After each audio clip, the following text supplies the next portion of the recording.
I'm Jeff Rosen. I bring you greetings from the National Constitution Center, which I've been lucky enough to head since June. The National Constitution Center is a wonderful museum and education center in Philadelphia, and we are, as we receive our refreshments, we are the only institution in the country chartered by Congress to disseminate information about the US Constitution on a nonpartisan basis. And our discussion today is very much in the spirit of the great panels and symposia and debates that we are sponsoring every week and every day on the web and on video and in Philadelphia, and now participating in this great discussion here in Washington. Our topic today couldn't be more important constitutionally, and as Rebecca said, it is this. Should there be a constitutional amendment guaranteeing the right to vote to all Americans? What exactly would it look like? What would its consequences be? Could it pass? And is it a good idea? And we have the dream team of constitutional scholars to debate this question. Richard Verfault of Columbia, the Honorable Jamie Raskin from the Maryland State Senate and AU, Heather Gerken from Yale, and Judge Kenneth Starr from the President and Chancellor of Baylor University. Could not be luckier to have this great group here, and I want to jump in with Jamie because you've been in the thick of this debate. What are the options for a constitutional amendment?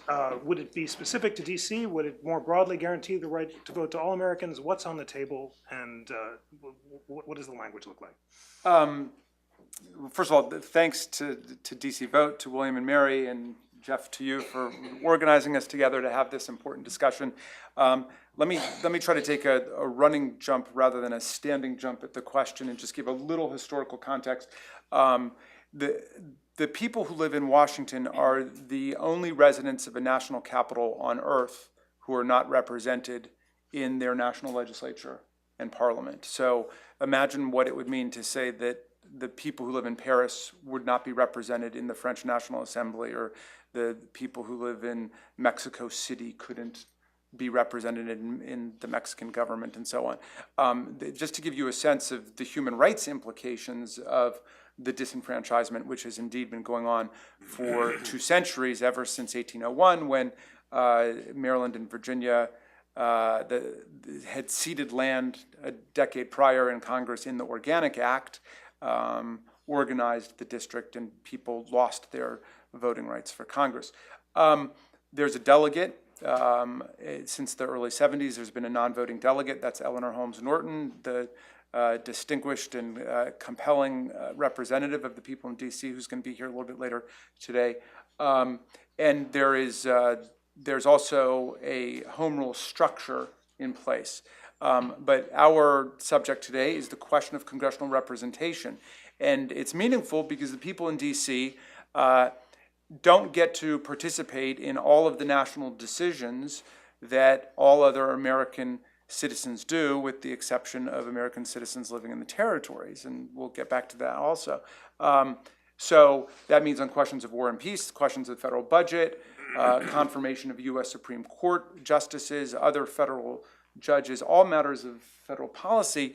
The representative relationship, which we think of as the heart of constitutional democracy in America, has broken down or never really existed for people in D.C. And it's actually twice as bad as that, because Congress is not only the national legislative sovereign for people in D.C., it's also the local legislative sovereign, because it's Congress which ultimately passes upon all local legislation and decides upon the local form of government, and tomorrow could decide simply to revoke home rule and to move to another form of government that's existed before, like the commissioner form of government or what have you. All right, so here we are in 2014, in the first nation on earth conceived in democratic rebellion against taxation without representation, governance without representation. And we've got more than 500,000 people in the capital city who are not in a representative relationship with their own government. So what can be done? Well, there was an attempt to amend the Constitution back in 1978. The D.C. Voting Rights Amendment passed Congress by 2/3 in both chambers. To give you a sense of how far we've fallen in some way in terms of national political visibility and recognition of the problem. And there were many conservative Republicans who supported it, including Jesse Helms, who voted for the D.C. Voting Rights Amendment. It failed in the states with the gathering New Right storm, the New Right went after the Equal Rights Amendment and the DC Voting Rights Amendment at the same time.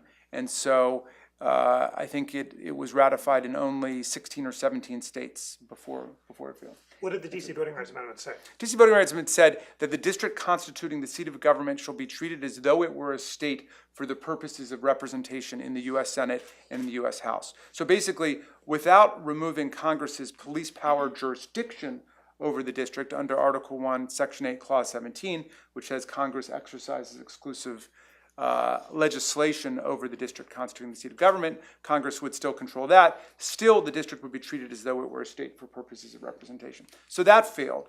Then the people moved to a statehood strategy. There was a statehood convention in D.C. There was a petition in the 1980s sent to Congress, and Congress has since that time not acted on the petition. There was one vote which Congresswoman Norton was able to get in the early 90s, in 93, I think it was, on statehood. It failed 2-1 in the House of Representatives and did not even receive a vote in the Senate, and there has been no action in Congress on the D.C. statehood legislation. And the way that would work would be to redraw the boundaries of the federal district called for in Article 1 to just the mall, the White House, the Capitol Service area, and then cede the residential lands to the state of New Columbia, which would be admitted by Congress as a new state. That was the proposal, but there's been no action on it. Nothing's happened. Now, one little bright spot is in a proposal that I worked on with Eleanor back in the 90s. The non-voting delegate from the district and then also the non-voting delegates from the territories won the right to vote in the Committee of the Whole, which is the parliamentary expedient by which Congress does a lot of its action, because the delegates had always been able to vote in the committees, and they agreed to treat the Committee of the Whole as a committee. But in a case called Michael versus Anderson, Congress said that's okay because they're not getting the right to vote on final passage, which seemed to imply this could not be done by statute. You could not give DC the right to vote by statute. There was an effort most recently, and this is really the last thing that was tried, to grant the district a voting representative in the House of Representatives just by statute in a deal with Utah that would have enlarged the House of Representatives by 2 new reps. DC would have gotten 1, presumably a Democrat. 1 would have come from Utah, presumably a Republican, and that deal fell apart essentially over the politics of gun control and gun rights. It was of questionable constitutionality, certainly in federal courts that don't have any real sympathy for voting rights in D.C. And that's probably the last thing I should mention before we set up the constitutional question, which was there was a lawsuit brought by everybody in Washington was for it. The mayor, the council, the people, Alexander versus Daley. And that was the litigation that actually gave rise to the existence of DC Vote, which is a terrific organization which mobilizes people on a citywide basis to fight for the right to vote. And it was set up to support this litigation, which was an equal protection challenge to the disenfranchisement of people in DC, saying, okay, it may be true that Congress gets to govern in the district, but it can't disenfranchise people in the district because of the progress of the one person, one vote principle in Reynolds versus Sims and Westbury v. Sanders, Baker versus Carr, and that it is incompatible with everything we know about voting rights jurisprudence. There's a special 3-judge panel set up, which voted 2-1, even reluctantly by the majority to reject it, a beautiful dissenting opinion by Judge Oberdorfer.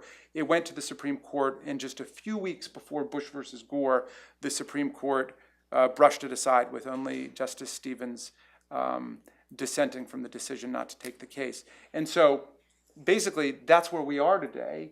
And my suggestion, for reasons I can discuss after you give other people a chance to talk, is that we need to be talking about constitutional politics, but I would flip the question over.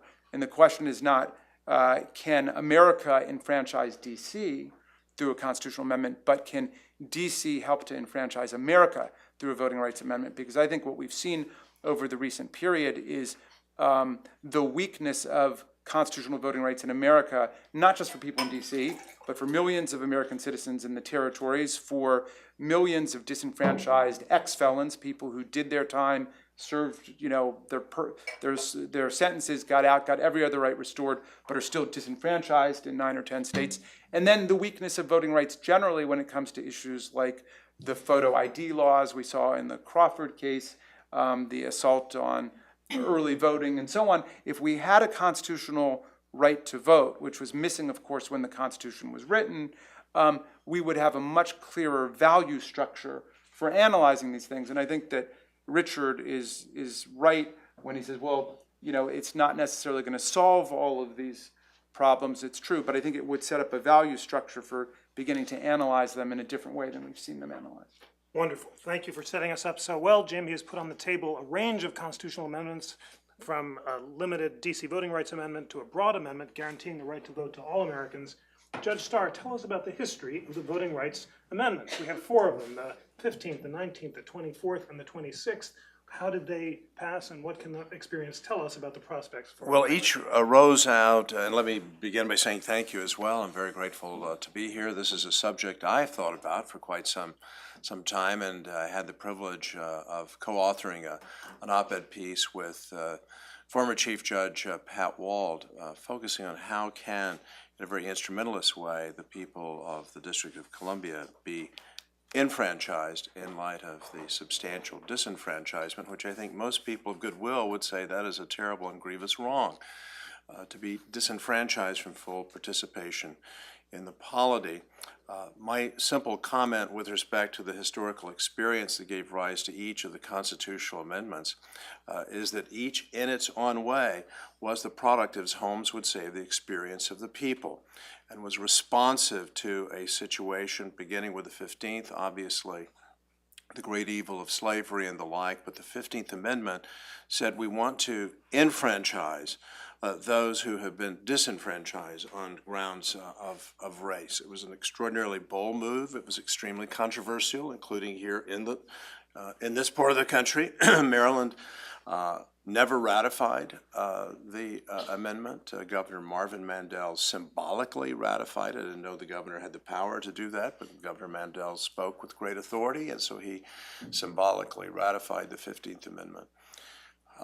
But by virtue of that searing experience, what we then moved to is the 19th Amendment with the women's suffrage movement, which began really in earnest in the mid-18th century, in the mid-19th century, and the suffragette movement, which was tied closely to the abolitionist movement. So there was this sense of there's a deep moral wrong, slavery, disenfranchisement of women, and the like. And what ensued was a great national conversation over decades. And that's sort of the point I would make, that the conversation has to be a very vigorous one, and it has to be nationwide. And this is perhaps the start of that nationwide conversation about what should the rights of the people of the District of Columbia look like. But what does it mean in the 21st century to be a fully enfranchised member of the polity? I would move on to the 24th Amendment. Let me skip over the 23rd because it is a rich history in and of itself that's more particularistic to the District of Columbia. But in terms of a nationwide perspective, the idea, and this actually had echoes in the 15th Amendment, because so many African Americans had served in the Union forces, and there were very powerful moral voices to the effect that if you're out there fighting for your country, as literally 200,000 African American soldiers and sailors did during the Civil War, shouldn't they have the right to vote? Frederick Douglass made this point in the most powerful, elegant way. And so when we move forward to the 24th Amendment, when there had been an effort, via Congress, just through positive legislation, to enfranchise 18-year-olds, the Supreme Court responds with Oregon v. Mitchell, saying, very deeply divided, that the Congress has the power with respect to the federal voting, but not with respect to voting in state and local elections. A magnificent and rich conversation that we should all kind of go back to every now and then to look at the history from the perspective of very different individuals of goodwill, looking at what does it mean to be a member of the polity, what is the 14th Amendment, the equality measure and so forth. But in any event, in light of what the Supreme Court did in Oregon versus Mitchell, within a year, the requisite number of states had ratified the 26th Amendment. But that, too, was the sense of moral wrong that our young men at that time, now young men and women, are dying in Vietnam. Shouldn't they have the right to vote? And so there is this sense that it is, in fact, the right thing to do, and here's a galvanizing event that causes us to focus on this is the time to do it. Great, very well expressed. And Richard, Ken says you need a galvanizing event, a national conversation. Jamie has put on the table the possibility of a nationwide amendment that would guarantee the right to vote to all Americans. What would the practical consequences of this amendment be, and is it a good idea? In some extent, that is the question as to, what would the practical consequences be? Much return, I think, on exactly how it's written. When I think just going through the litany of amendments that Judge Starr has gone through, the striking factor, and it relates to Jamie's initial point, in our Constitution, the U.S. Constitution, the right to vote is all there in the negative, which is to say, reflecting the federal structure, the right to vote in federal elections is sort of piggybacked on the extent the vote was given in state elections, first initially for the House and then the Senate when it became popularly elected.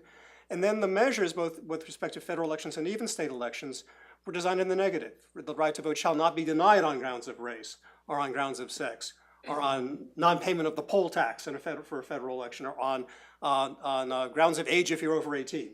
That comes, the last one comes the closest to being a little more technical because they had to figure out, they didn't say on grounds of age because otherwise you could be two, but what was the legitimate age? And so I think if we're talking about turning it to an affirmative right to vote, we'd actually have to, who gets to vote? And we'd have to pick an age maybe. Are we talking about citizens only? Are we talking about residents? What kinds of elections are we talking about? Federal elections, federal and state, ballot propositions which occur at state elections. So a lot of it would turn on what it's written. But then I think the real issue is the kind of the hot issues today, I think, in thinking about, aside from the district special issue, and the comparable issue might be posed for Puerto Rico in representation in federal elections and some of the other territories. Puerto Rico is not on the continent, but has an even bigger population, are things like the registration process and what kinds of identification you need to vote.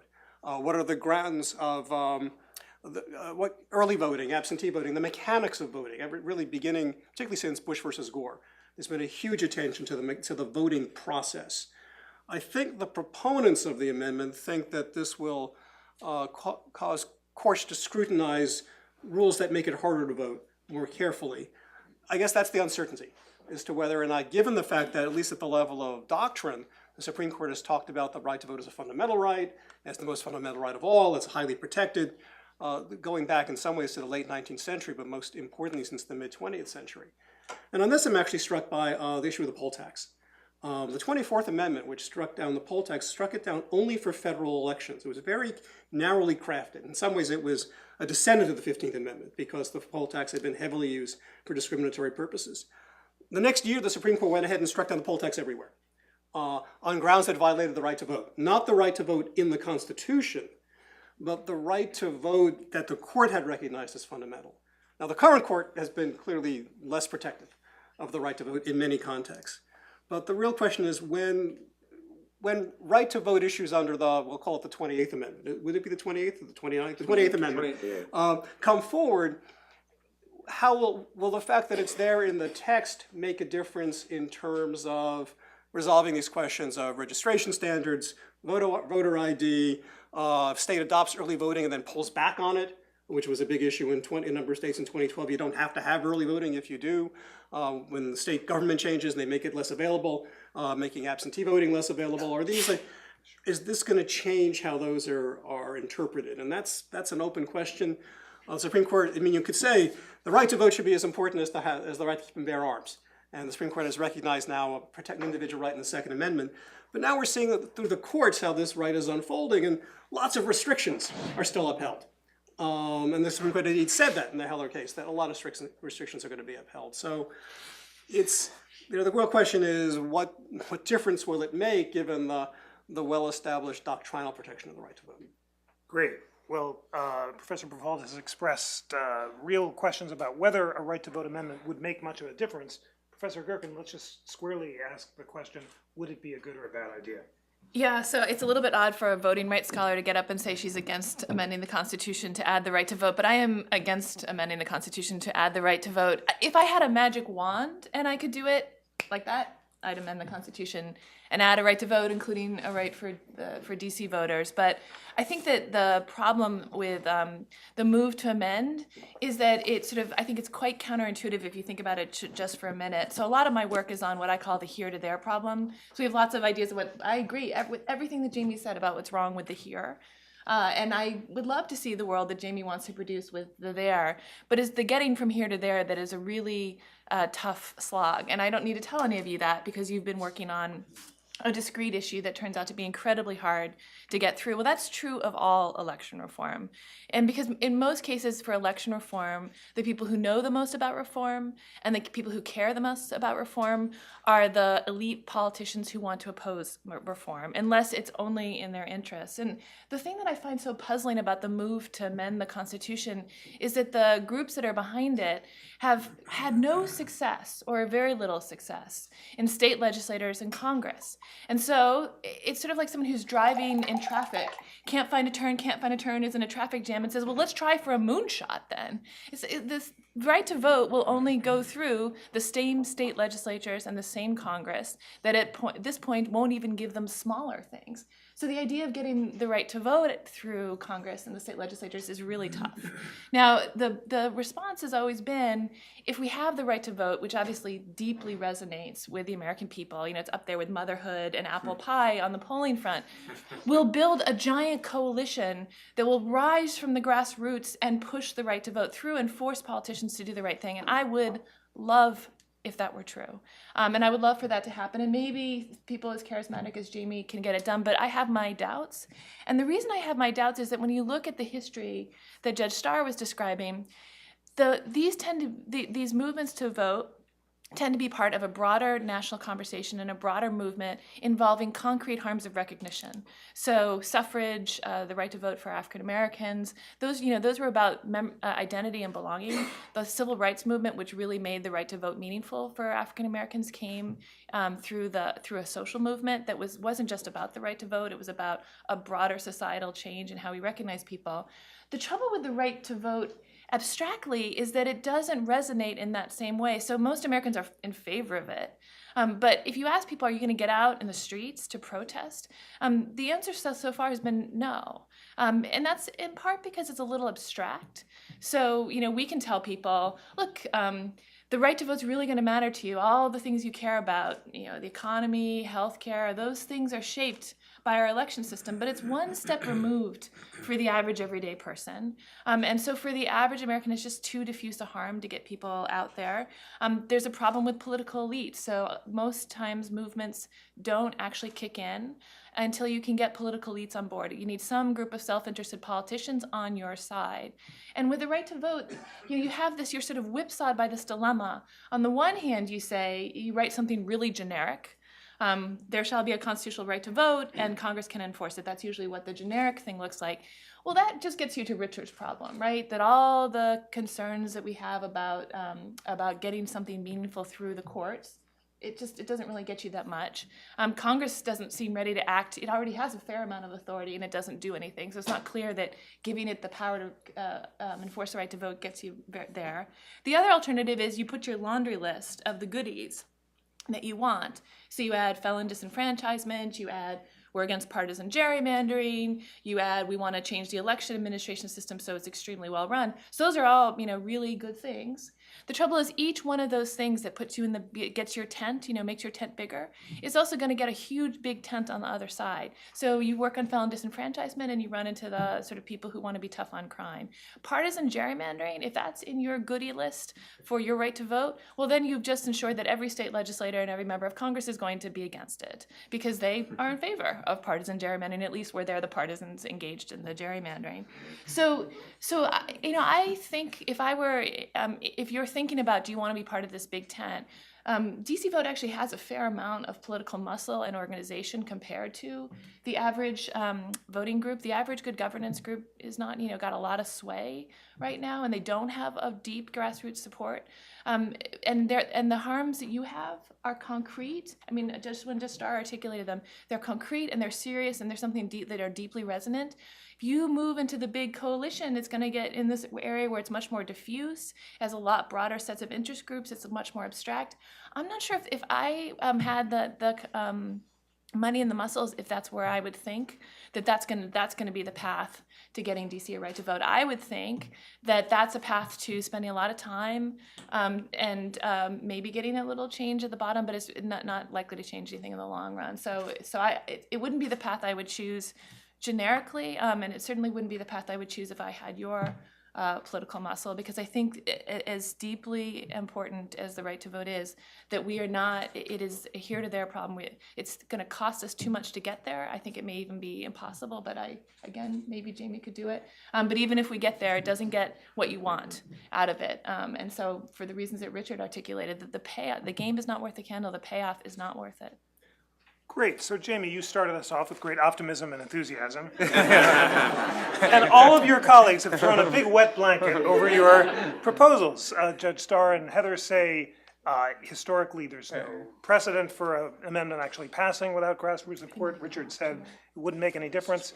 Let's kind of get down to brass tacks. You're the James Madison of voting rights. Tell us what the generic amendment says, and then tell us how it could have a chance of passing.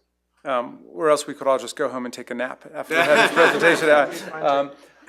But let me... Give us some language, though. I want to really get it down to brass tacks. Well, I actually have written language in an article I wrote not long ago. But again, that jumps the gun a little bit because it is a process, and the process is important. And there are a lot of different things on the table. But let me finish up by talking about the language. And we are here. I appreciate very much Ken's comments about the fact that this is not a partisan issue. It's a nonpartisan or bipartisan or multi-partisan issue. So I actually, to refocus us, I want to invoke our last great Republican president, Abraham Lincoln, who spoke of government of the people, by the people, and for the people. And we, of course, didn't start that way. We started as a slave republic of Christian white male property owners over the age of 21.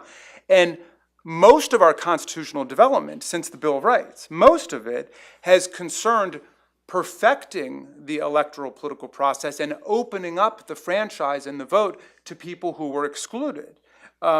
So, we can add to the several amendments that Ken talked about. Also, the 12th Amendment. He didn't talk about the 17th Amendment, direct election of U.S. senators, which was a dramatic shift going from the state legislatures choosing senators to the people. The 23rd Amendment, giving people in D.C. The right to participate in presidential elections, which was a constitutional amendment directly to benefit people in D.C., which many people thought would have been impossible before it happened. And look, that's the basic point. Just out of curiosity, why Well, did the 23rd pass? Basically because it was unjust. People recognized it as an injustice, and the civil rights movement was beginning to put it on the table as a question, and there was no justification for it, and there was a lot of tumult in D.C. about it, a lot of organizing in D.C. around the question. So, so there's a logic to our constitutional development, all right? We lack, as Richard says, the one amendment in our Constitution or provision which kicks off most constitutions on earth today. You open up the new modern South African Constitution, and it starts off with every citizen of South Africa has a right to vote and participate at every level of government. Boom. We don't have anything like it. We've got this ragtag series of ad hoc prohibitory amendments, and you can't discriminate against these people and those people and so on. And so what we need is, and we're starting off in a broad, multi-partisan way here, what we need is a national movement to establish the fundamental right of everybody to vote and to participate. And so what I'm saying is this is a gift that the District of Columbia and the people here in D.C. vote could give, if this is a strategy explored and examined and chosen, to the rest of the country by making allies with the other disenfranchised people. So let me talk about who some of those people are, because we haven't talked about the territories, and that's an injustice potentially as egregious as the injustice against people in D.C. Oftentimes people think, well, you know, Puerto Ricans, they don't pay federal individual income taxes, and therefore it's no big deal that there are millions of people who are not represented in Congress. That's not the way it's experienced and felt in Puerto Rico or American Samoa or Guam or the Virgin Islands. And I know Neil Weir is here, at least I think he is, and there are people who are fighting to put that on the agenda, just like Mississippi was on the agenda at one point. What about the people in the territories? And what about the millions of ex-felons who've been disenfranchised in a way that fundamentally distorts electoral outcomes in a lot of states, including Florida and including in Texas? So let me make one direct response to what Heather said, because she said if she could wave the wand, and if anybody could wave the wand, it's Heather Gerken, and if she could wave the wand and make it happen, it would happen. But she says that it takes a little more effort than that, so we don't want to do what it takes to get from here to there. But here's the point I want to make about movements to amend the Constitution. They're not just about one thing. If you look back at any of the amendments we're talking about to expand voting rights, they didn't just go for the big goal. They were getting lots of little goals along the way. Take women's suffrage in the 19th Amendment. They were fighting for a constitutional amendment. In the meantime, they were enfranchising women in states all over the country by changing state laws and by changing state constitutions. The 17th Amendment, direct election of U.S. senators, that came about because the states were acting on their own to say, we, the legislature, will be bound by the popular vote for U.S. senators in our states, and we're fighting for the constitutional amendment. Look at an amendment that failed. I wonder what Heather's position would be about the Equal Rights Amendment. Was all of that wasted? Was all of that stupid? I don't think so. Why? One, we got lots of state ERAs along the way in the vast majority of the states, and two, it changed the consciousness of the country to the point where we essentially got the ERA through equal protection jurisprudence and the application of heightened scrutiny to gender-based discrimination and classifications. So the struggle for a constitutional change has dramatic effects on the ground in local and state politics and government, and even in the courts, because I would submit to you, and we can ask Judge Starr about this, that the courts themselves are not immune to the changes in political and constitutional and moral thinking that are brought about and unleashed by movements for constitutional change. Let me just say one final thing about optimism and pessimism, because I do think that goes really to the core of what we're talking about today. When I first ran for the Senate in Maryland, one of the things I put on the table, because I'm a suffrage radical, I think everybody should vote, was the question of restoring the vote to ex-felons, because we had the same rule that Mississippi and Alabama have, which is if you're convicted of a felony, you get every other right back, but not the right to vote. And so I campaigned on that. And when I got elected, I went to see a great late senator named Gwendolyn Britt, who'd been putting this in for a decade in Maryland, and it had always failed. And I said, you know, Gwen, I ran on this as one of my things, and I would really love to help you on it. She said, great, I'll get back to you and let you know.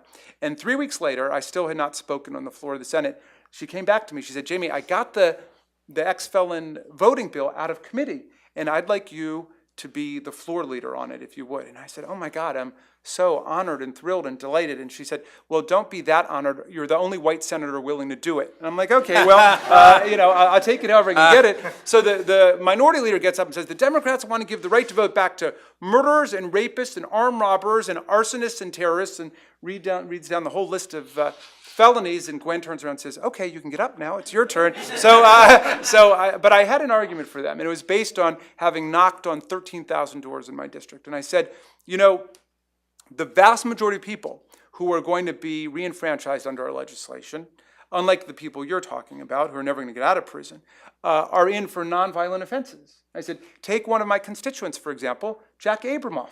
Okay? Now, Jack, who lives in the Burnt Mills neighborhood of Silver Spring, has just gone off to prison for 6 years in Western Maryland for offenses against democracy. And if anybody should be disenfranchised for life, it's someone who has committed political corruption offenses. But it's true that on our side of the aisle, we believe that the purpose of punishment is rehabilitation. And so we will stand up for the voting rights of even a hardened criminal like Jack Abramoff. And at that point, then all the Democrats wanted to speak for the Jack Abramoff Voting Rights Act. And we passed it by one vote. It went to the House, they passed it, and we re-enfranchised 88,000 people. And they said it could not be done, that there's no way it could be done, because who would vote for? So I'm just saying, every constitutional amendment seems impossible until it becomes inevitable. And then people say, oh, well, it's so obvious. Why wasn't it there in the first place? So the job of the organizers is to make the impossible inevitable. A beautiful speech, may I say just ever so briefly. The problem with the speech, and I'm incredibly sympathetic with what Jamie has been trying to accomplish, is he is not really addressing the federal nature of our republic. He refers to state experience and the conversation at a national level then shaping what's happening at the states.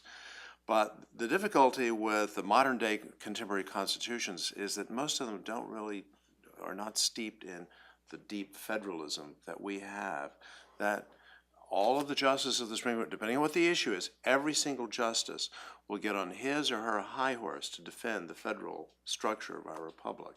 And so this nationwide, here it is, it's a national right to vote, and this is going to essentially guide the framing of all state and local election laws. It's going to be something that's I think it's going to be a real challenge, a cultural challenge, as well as a political challenge. I think everyone wants to respond to Jamie's perorations. Yeah, so I actually think the ERA is a great example of winning by losing. That is, it was the social movement that changed the minds of the justices, and that they didn't actually put anything into the text of the Constitution, but they changed judges' minds enough that pretty much everything they would have won ended up in constitutional doctrine. So I take that point entirely. I'll just say, though, I know that it's possible to get things through in a discreet way, especially when they have someone on the inside who's really moving things through. But on the bigger movement, we've spent decades trying to get voting reform. So just to give you a couple examples, campaign finance reform. I mean, the trouble about campaign finance reform is the scandal. The practice is the scandal. We still can't get meaningful campaign finance reform even through Congress, despite what's happening. Bush v. Gore. If something should have sort of ignited people's imagination and gotten them out to think maybe we ought to think about the disenfranchisement that takes place because our election system is so badly run, that didn't catalyze it. We've had good governance groups. I will just say I go every couple of years to the good governance groups about redistricting reform. And, I say to them, in the 1980s, we had a public education campaign for redistricting reform. In the 1990s, we had a public education campaign for redistricting reform. In 2000s, we had a public education campaign for redistricting reform. If the definition of insanity is doing the same thing over and over again and expecting something to change, that's a problem. So I'm totally supportive of the idea, and I would love, I want to storm the barricades with Jamie just after that speech, but despite how deeply resonant the right to vote is, it's been hard to get people to think about it in this kind of diffuse and abstract ways. You can get people to move on these issues when you have faces in front of them, when you have people, so when you have a face on the problem. But for the generic right to vote, this isn't a world where most Americans say can look around other than these discrete groups that Jamie's talking about.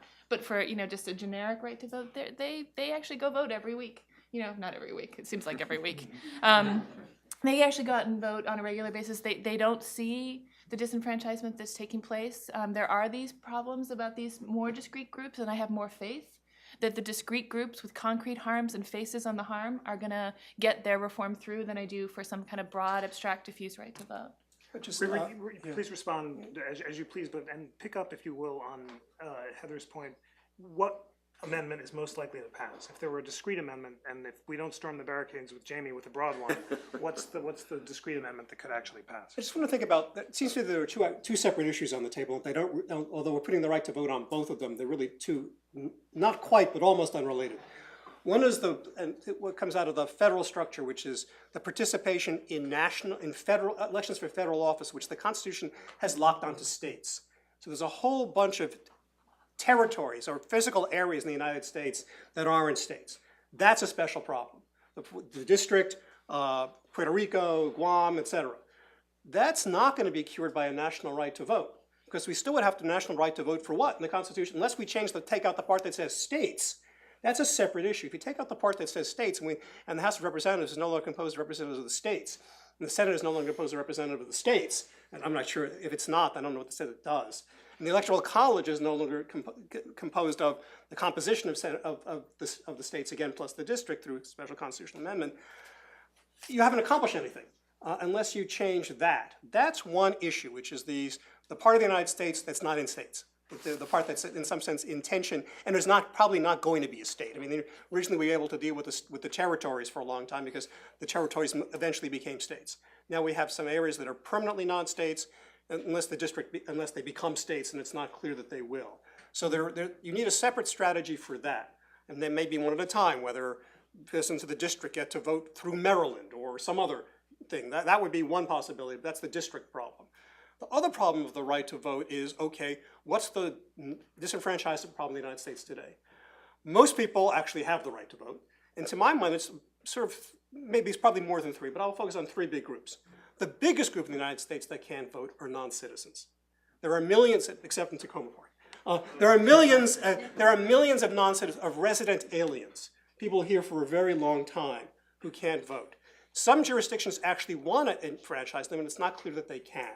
And it's not clear, and I wonder actually whether a right to vote which is based on citizenship would actually make it harder for municipalities, which are the groups most likely to do this. It's being talked about in New York City, for example. So non-citizens are the biggest group. Second group, I'm not sure it's the biggest, is the problem of felons. And it's actually getting interesting national attention. I don't know if it could be done state by state. Maybe this would be a useful way of focusing on it. The Attorney General has just talked about it. I should say ex-felons. I don't think we're prepared. Although some countries do enfranchise felons while they're serving their time, I believe the focus is going to be on people who have served their time. The third, in some ways the biggest issue that affects the most people is what I was talking about before, which is, well, I'm calling it mechanics or administration. The way people who have the right to vote have a difficulty exercising it because of some combination of registration rules and polling places and inept and sometimes partisan election officials and the way elections are scheduled, ID requirements. And that's the part that I'm just wondering, even if you got a right to vote amendment through, the biggest problem is, for most people is that. The biggest number of people are non-citizens who are affected. The problem that most voters have is that what I'm calling administration or mechanics, and I'm just not sure that this does much about that. So getting back to what would pass, I don't know. I suspect we could, legislatively, there might be some, either nationally or at the state level, some push on felons, ex-felons. I think for the incredible, I mean, if we could just sort of, podcast what Jamie just did, I think that would help. It's on the agenda in a number of states, maybe at the national level. I'm not sure whether it will pass nationally without a major campaign, but I think at the states, and many states have begun to at least pull back on some of their laws as some of the incredible concern about crime has begun to recede. That I think is plausible. My guess is non-citizen voting is probably, it's going to be fought out at the local level, and whether or not locals can even do it vis-a-vis their states, but there's a lot of pressure for that, and that's going to be resisted.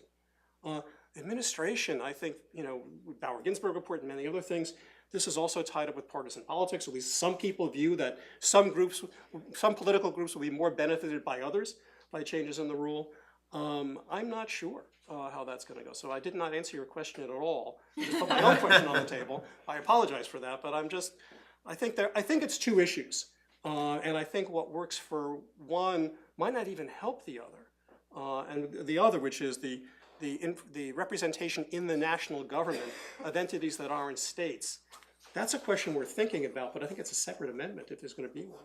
Well, you did answer my question in the sense of suggesting that these things are more likely to pass legislatively than at the constitutional level. All right, I'm happy to have answered your question. And it's also better to do them sectorally in the ways that you disaggregated, rather than in the sweeping, inspiring way that Senator Madison suggested at the beginning. Jamie, putting on your crystal ball, looking at your crystal ball, what do you think is most likely to pass at the constitutional level? If yeah. Well, I think Richard correctly identifies the different streams of disenfranchisement and vote endangerment that we've got. I do think that they are all connected for the reason that Ken says, which is we began as a political system or a constitutional system which delegated everything to the states, so they got to define the qualifications for voting, which is what allowed for the exclusion of the felons, and then the imposition of barriers to registration and the tampering with people's ballots and the different tactics of electoral suppression and so on. So I think Ken is right. The question is, do we have the national will that we had when we passed the 15th Amendment and the 17th Amendment and the 19th Amendment and the 23rd Amendment and the 24th Amendment on poll taxes and the 26th Amendment, 18-year-olds? Do we have, or can we summon up the national will to establish a right to vote that will be much safer against all comers, whether it's state governments that would disenfranchise people who've served a prison term and done good time and gotten out, or that want to restrict the franchise and make it more difficult for people to vote? And can we create a national right to vote and be represented that's strong enough to incorporate millions of people, including right here in the heart of democracy in Washington, as well as at the geographic periphery in the territories, so they can participate? There's language to do it. You could take the language from the original DC Voting Rights Amendment: the district constituting the seat of government shall be treated as though it were a state for the purposes of congressional representation. One sentence, essentially. Fold that in with the establishment of all American citizens have the right to vote and to be represented at every level of government over them. Have a similar DC-style sentence for the territories, and there are different ways of slicing and dicing that, and there are people working on this. You could have one set of senators and member of the House, or proportionate members of the House, for all of the territories together. You group them in different ways. There are different ways of doing it, but I think that the Jeffersonian vision was that we are not an empire that lords over people as colonial subjects. We rebelled against that. And so we've got to figure out a way for everybody to be participating as political equals in the country. Heather, Jamie just actually gave us an amendment. We have a text on the table. Yeah. Could that pass? And if it couldn't, what parts of it would you take out to say that it might be able to pass? Well, so I'll see, academics never answer questions. So if I could just take Moderators one like to step. ask. Yeah, no, I mean, I actually think that that it's easier to amend the Constitution to get DC a right to vote. And the reason I do, and this goes into the broader answer to Jamie's question, is because that is very specific. And the moment you put in the Constitution, it becomes so. The trouble with most of the stuff that the people who are behind the right to vote amendment want is it's not a just add water amendment. So the typical moving parts are we have a right to vote in the Constitution, and we give Congress the power to enforce it. Now, so just think about that for a minute. That means you don't just add water and boom, it happens. That means there are still two paths to reform. The first path is through the courts going forward once the amendment's there, and the second path is through Congress going forward. So on the first path, going through the courts, I am entirely with Richard on this front. I think you just reproduce the problems that you already have about getting reform from the courts. So just walking through a couple of them. Partisan gerrymandering is one of the things that kind of gets promised in these goodies. The reason the courts have not regulated partisan gerrymandering has something to do with the absence of a textual commitment, maybe, but really it's that the court is just nervous about how you set that standard because they feel like they're imposing their theory of democracy. So other than a kind of really what we've already seen them do before, which is a really broad, generic, and doesn't really police very much standard, it's hard to imagine that adding the amendment is going to change something. Election administration, I have very little hope that an amendment in the Constitution is going to get us reform out of the courts for a simple reason, which is that you can call it a fundamental right, you can say the word strict scrutiny, but the court is not going to apply strict scrutiny, the tough, look in the way that it does in other cases. And the reason is simple, because all election administration in some ways burdens the right to vote. Everything that you do, unless you're going to fund it with $1 bajillion, is going to make it, is going to have effects on different groups. And the courts know that. And every time they get one of these cases, they balance the state interest against the individual interest. That is not going to change when you push through a fundamental right to vote. So then the other goodies come from Congress. So you say, well, that's fine. Well, the courts aren't that helpful because they're, they can't order big structural reform. They can't run the election system for us. So we'll go through Congress to get something. Well, we can go through Congress now, and I don't know if you've noticed. I mean, Congress isn't doing anything. I'll just say, now when I teach separation of powers to my students, I begin it with once upon a time, there was this place called Congress, and it used to pass laws. And in that world, this is how we thought about the Constitution. But Congress has a lot of leeway to do things to help voting, and it hasn't exercised that despite all the efforts to talk about the right to vote and move things through. So I'm in favor, if you're going to amend, for the Just Add Water amendment, the one that changes something the moment it gets put in the text of the Constitution. I am not in favor of hoping that if you remind Congress and the courts that they have power, which they pretty much already have now, that they're going to do something really different. We're gonna, last words, Judge Starr, it's 2021-14. Right to vote amendment has been adopted by the Constitution because there's been some kind of national movement. Because Jamie Because got elected. Jamie gets elected president. Maybe it's Jamie, maybe it's someone else. Who has a mighty statue in Washington, D.C. Perhaps an entire memorial. That would be a great thing, but what would it look like? Put on your historic prognostication, and what national movement could you imagine the next 100 years would culminate in a right to vote amendment? Well, I think there has to be, and I saw, you've asked me to assume a conclusion that I think is very difficult, because what I tried to say in my earliest remarks is there needs to be a truly perceived wrong. There needs to be a moral wrong. Otherwise, the Constitution remains. Why should we amend it? We've only amended it 27 times. What is the problem? And if you're unable to give a full iPod speech the way Jamin did, and when you walk away from this speech, do you still say, I think we need a constitutional amendment because there is a profound moral wrong? So I would say to DC Vote, focus on the issue at hand. It's just much more practical to say 630,000 people have been disenfranchised. The population here is much greater than in Wyoming. We really are a city-state. I love your Paris, Rome. Yes, the text of the Constitution talks about the seat of government. So Paris wasn't formed as the seat of government, neither were any of the other great cities of the world other than Brasilia. We're a very different place here in the District of Columbia, but I think just as we saw that you don't get to vote in a presidential election, so that's, 30 years ago, that can't be right.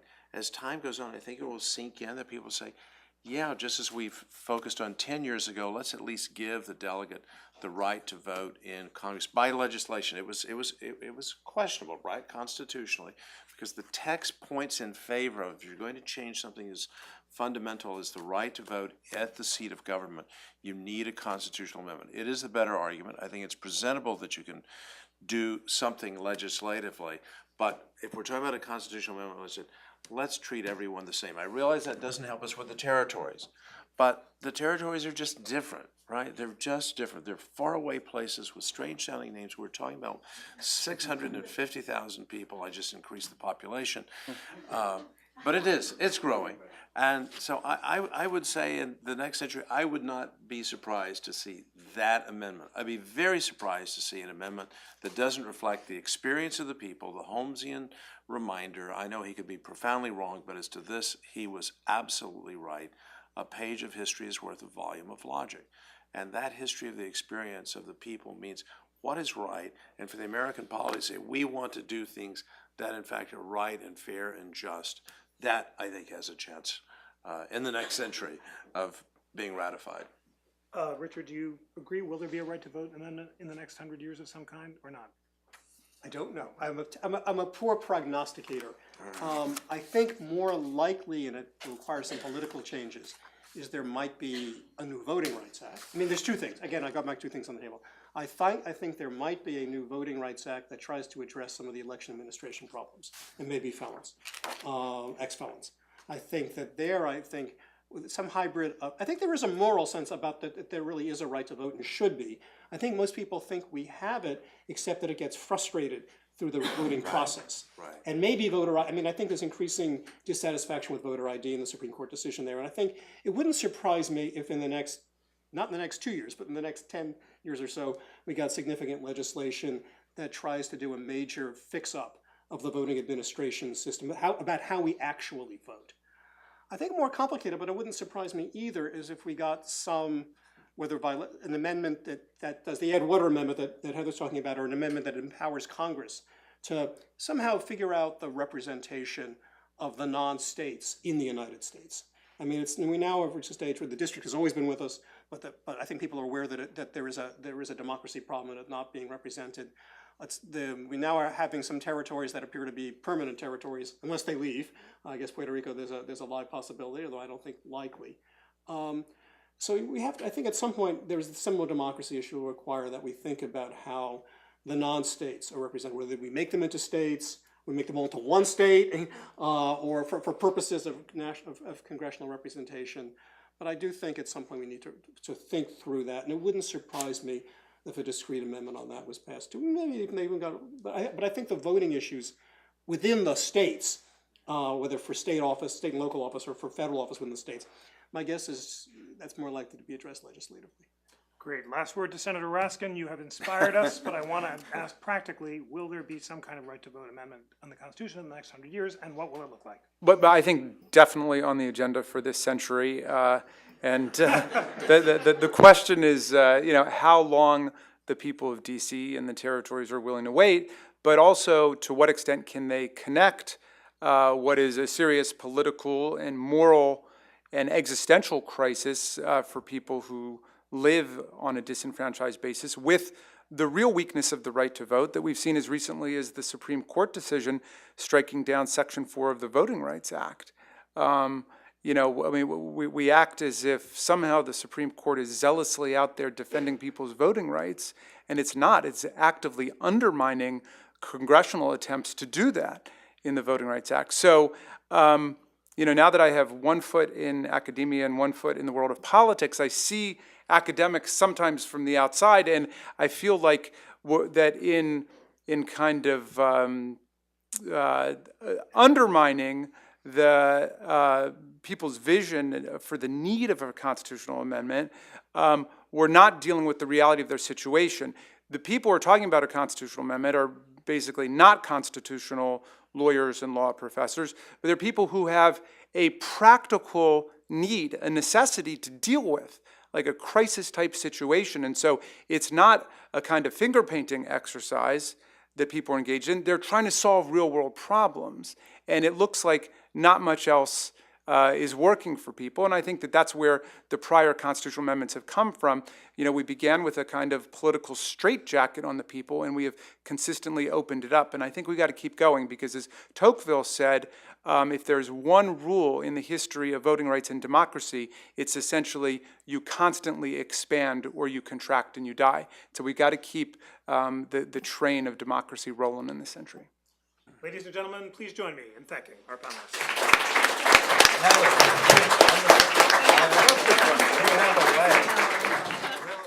Welcome to our second panel, which is on voting rights for D.C. residents, representational models.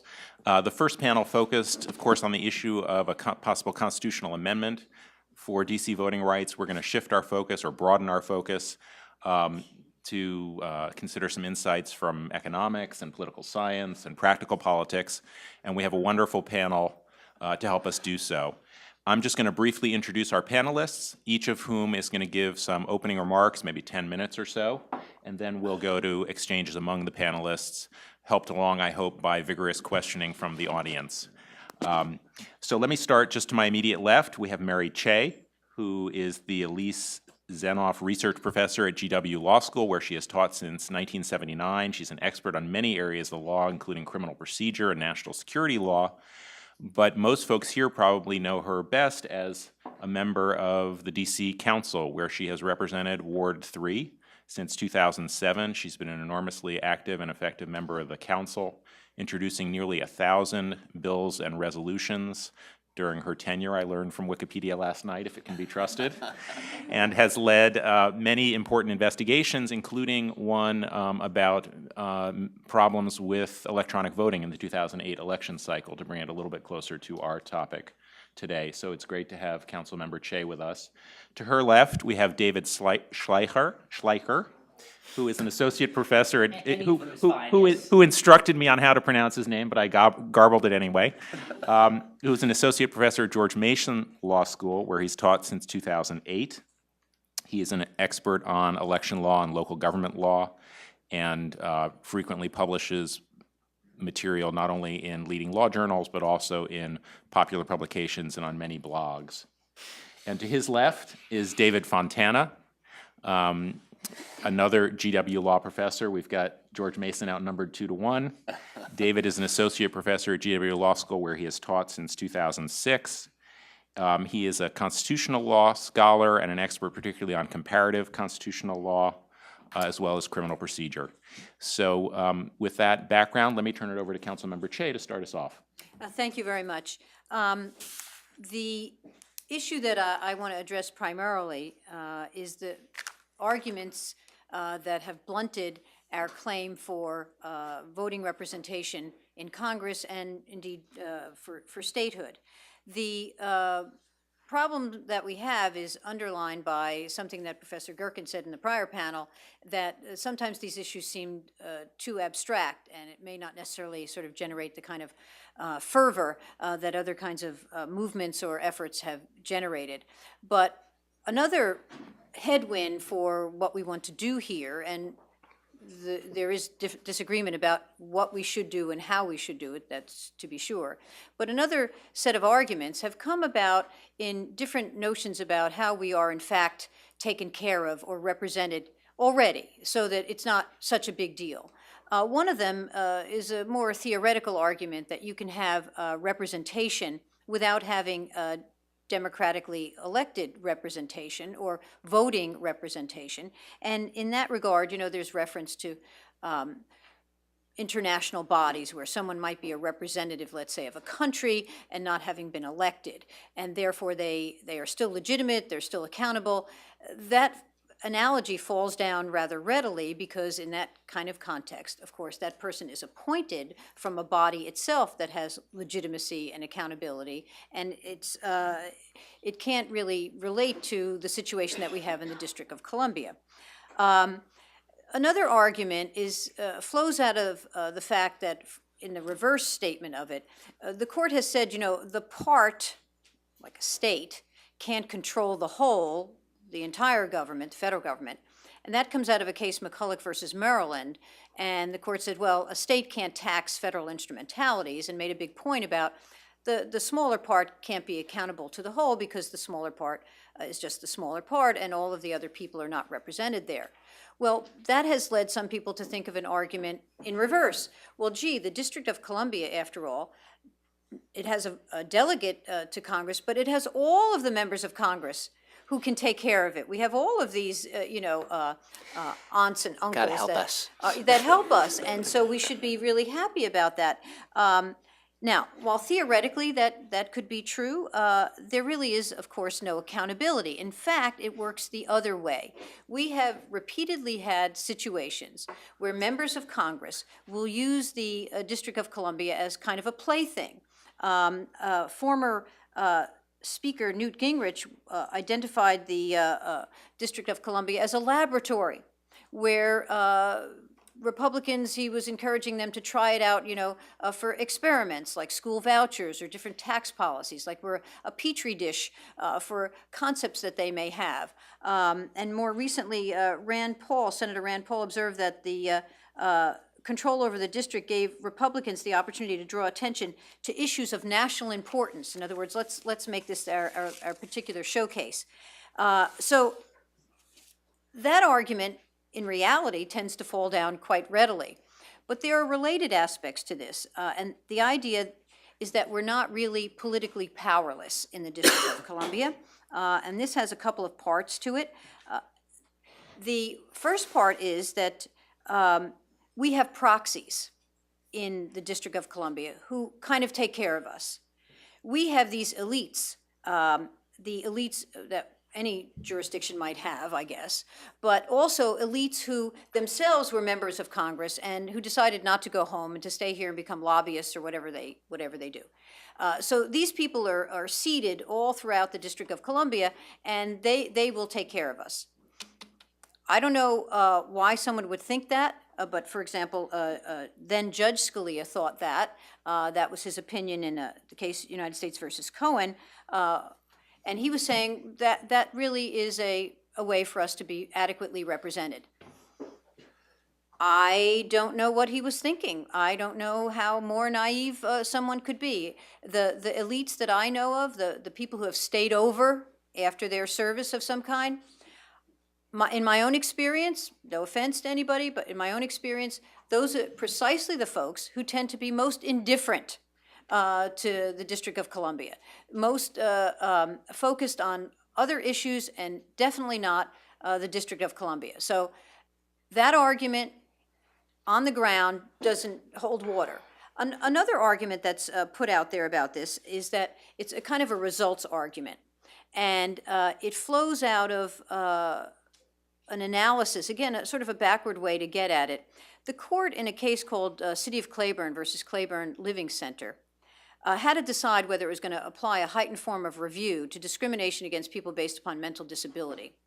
And it decided not to do so. And there are a variety of reasons. But one reason that the court said that we shouldn't have a separate heightened standard is flowing out of this fact about proxy representation.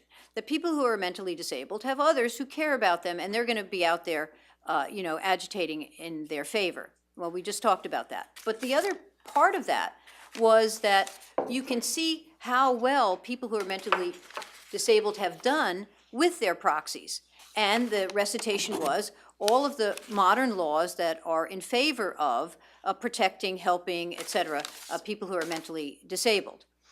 So the same argument is true, some argue, for the District of Columbia. Look how well we've done. Congress has taken care of us. Look at the money we're able to get out of the federal government. Not paying any attention to the fact that we pay more money in than we get out, but still, the idea is that if you look at the results on the ground, we do very well, thank you. So what's the problem? Here again, it's this abstract notion, there is a problem. And the problem is that A, the results are not all that wonderful in any event, but B, the fact of the matter is we are supplicants. We go hat in hand. We have to ask for many, many things. We can't have a sensible budget system. We can't tax income of people who don't live here as any other jurisdiction may do. We can't deal with our legislation in a straightforward way, even though Congress hasn't necessarily interfered with much of what we do. We not only get interference per se on hot button issues typically, funding abortions for poor women, but I can tell you, as a matter of fact, that frequently there are discussions about legislating in the shadow of congressional control. So it has an effect that you don't even realize. So in terms of those results, not so much. Then there's an analogy of Congress is to the states what Congress is to the District of Columbia. But that doesn't hold up either, because states are not controlled in their legislative capacity. And, even though it was said, in Garcia that Congress can tell the states what to do, there's a limit. It's a limit that can be easily overcome with respect to the district. Congress, unlike with states, can tell us what laws to enact as our own laws, and it has done so. And then there's an analogy that finally that's drawn between states and local governments in actual states. Because, as you know, we are not a state, which I always tell my constitutional law classes. I pause and say, and the District of, because most of them aren't from the District of Columbia, we are not a state. Well, why isn't it just like state governments and their control over local governments? As you know, the language always is that local governments are a creature of the state. They only get what the state allows them to do. The state can, override their budgets, can change their legislation, can tell them what they can't legislate on. Why isn't it just like that? Well, there are some analogies there, but at the end of the day, the fundamental flaw is that the people of the locality are fully represented with voting rights in the state legislature. So they have a structural protection for themselves. So I mention all of these because you can see it laced throughout the literature and some of the arguments that people make. None of these arguments hold water. So we want to put those to rest. Now, the rest of the panel, I hope, is going to tell us how to get from here to there. But one of the issues... Oh, God, no. Yes, one of the issues that we need to take up, and I'll reserve reaction to later, is whether we should proceed incrementally. The notion is that maybe the district should proceed incrementally. Maybe we should get budget autonomy. Maybe we should get a vote for our delegate. Maybe we should do smaller things other than reaching for statehood, all in one grab. And the idea is, the most offensive aspect of that is, well, we'll show that we can handle it. I detest that argument. You know, we can handle it. We've shown we can handle it. We know what we're doing here in the District of Columbia. We don't need to prove ourselves in that way. But that's one argument. Show that you can act like a state. Act like a state. It's also sort of subversive in some sense that we can move it along until finally people realize, well, they're acting like a state, so we might as well let them be a state. And in one sense, there's an analogy here to what we did in terms of marriage equality. Before we actually voted for marriage equality, we voted for recognizing marriages of any kind, which was already on the books, but we reaffirmed it, marriages of any kind from other jurisdictions, and thereby recognized same-sex marriage before we even voted on marriage equality. So it was already, in effect, in place. The idea is something similar here. And the practical thing is that, well, maybe we can't get the whole thing, so we might as well take what we can get. I have grave reservations about incrementalism and moving in that way. I'll reserve my objections when others get a chance to talk about that, but that's a big issue that's on the table for us in the District of Columbia. So, Very good, thank you.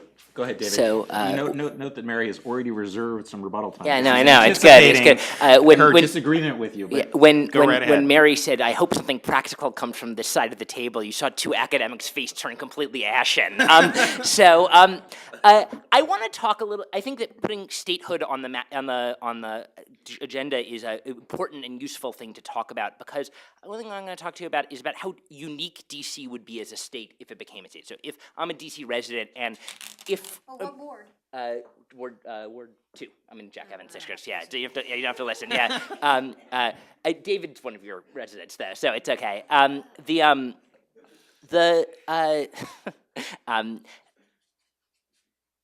In terms of the experience of DC residents of these types of reforms, the change of DC's government into a state government would be a far greater reform about our ability to govern ourselves, day-to-day life, our tax powers, our money in pockets, than anything about getting congressional representation. But DC would be a really unique and weird state. So there'd be three big distinctions between DC and every other state in the Union. One, it would be the only state that's all in one metropolitan area. The second is that it would be the only all urbanized state. And this is a related one, but it would be the only state with a kind of an urban politics. And this would change how statehood affected, again, the governance of the state, how changing from statehood from our current form of government would the effects it would have. And so current research on, or ways people are thinking, how would statehood affect DC's budget, take a very static look. So Alice Rivlin, former CBO director, has done a bunch of studies and noted two major changes that would happen, or give or take, there'd be a bunch of others. One, DC would get a lot of power to tax, particularly Maryland and Virginia residents who live in the district, who work in the district. All states usually have the power to tax people who work in their jurisdiction, and that would help DC's coffers substantially. On the other hand, DC would lose a bunch of special benefits, particularly our very, very generous Medicaid match that came through the 1997 reforms when DC had some budget problems. But this approach is way too static. In fact, if you think about the ways statehood or any political form, retrocession, for instance, would change DC's budget or economy, the dynamic effects, the way that things would change over time would way outweigh those kind of static effects. And there are two big things that would change. They'd both be pro-cyclical. That is, when things got good, they'd get better, and like as today, when they're good, they get better, and when things got bad, they'd get worse. And so what would be good when things are good like today? What would be better? Well, Congress has put a lot of restrictions on DC's ability to grow. The most famous of them is the Height of Buildings Act, which limits the height of tall buildings downtown and, in fact, throughout the district.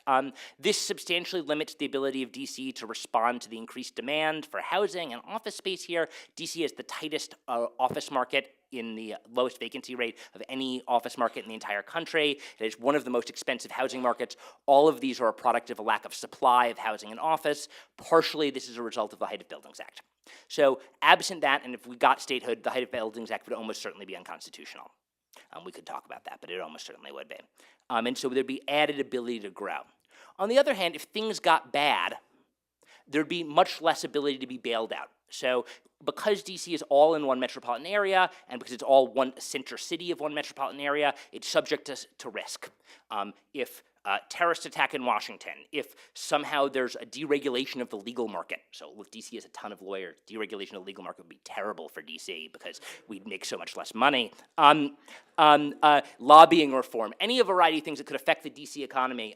The rise of Tyson's Corner as an urban center, the rise of Roslyn as an urban center. All of these things could theoretically have negative effects, and over the span of a statehood, which, hundreds of years, people were asked to predict what would happen in 100 years. States live a long time.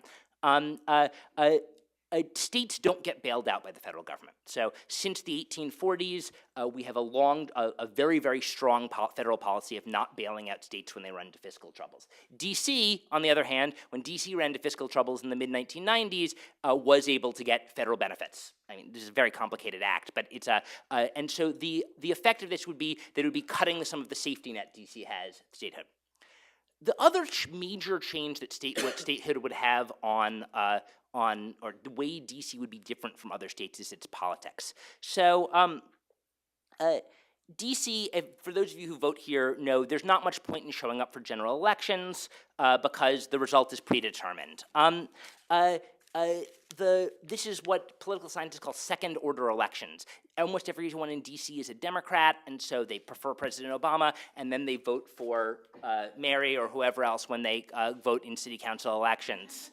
The result of this is D.C.'s politics is extremely uncompetitive. There's some competition at the primary level, but at the primary level, voters don't really have a lot of information.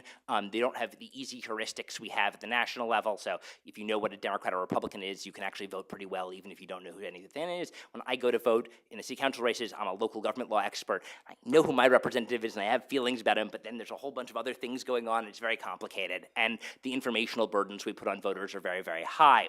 The absence of competition in D.C. Has real effects on our experiences. So no one needs to talk too much about the corruption problems DC's had, the long series of scandals.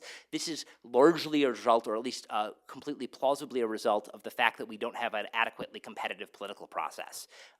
Secondarily, and this is kind of a little more of a subtle effect, the absence of parties in legislatures, as we don't have strong parties in legislatures, results in what political scientists call distributive politics norms. This is what ordinary people call pork. So when we see strong parties, they have incentives to come up with things that appeal to a broader population. For instance, today's highly polarized Congress, we see very, very little pork, actually. When you go into a legislature without strong political parties, whether it's the Solid South or DC city government, you see an extraordinary amount of deference to individual legislators, pork spending.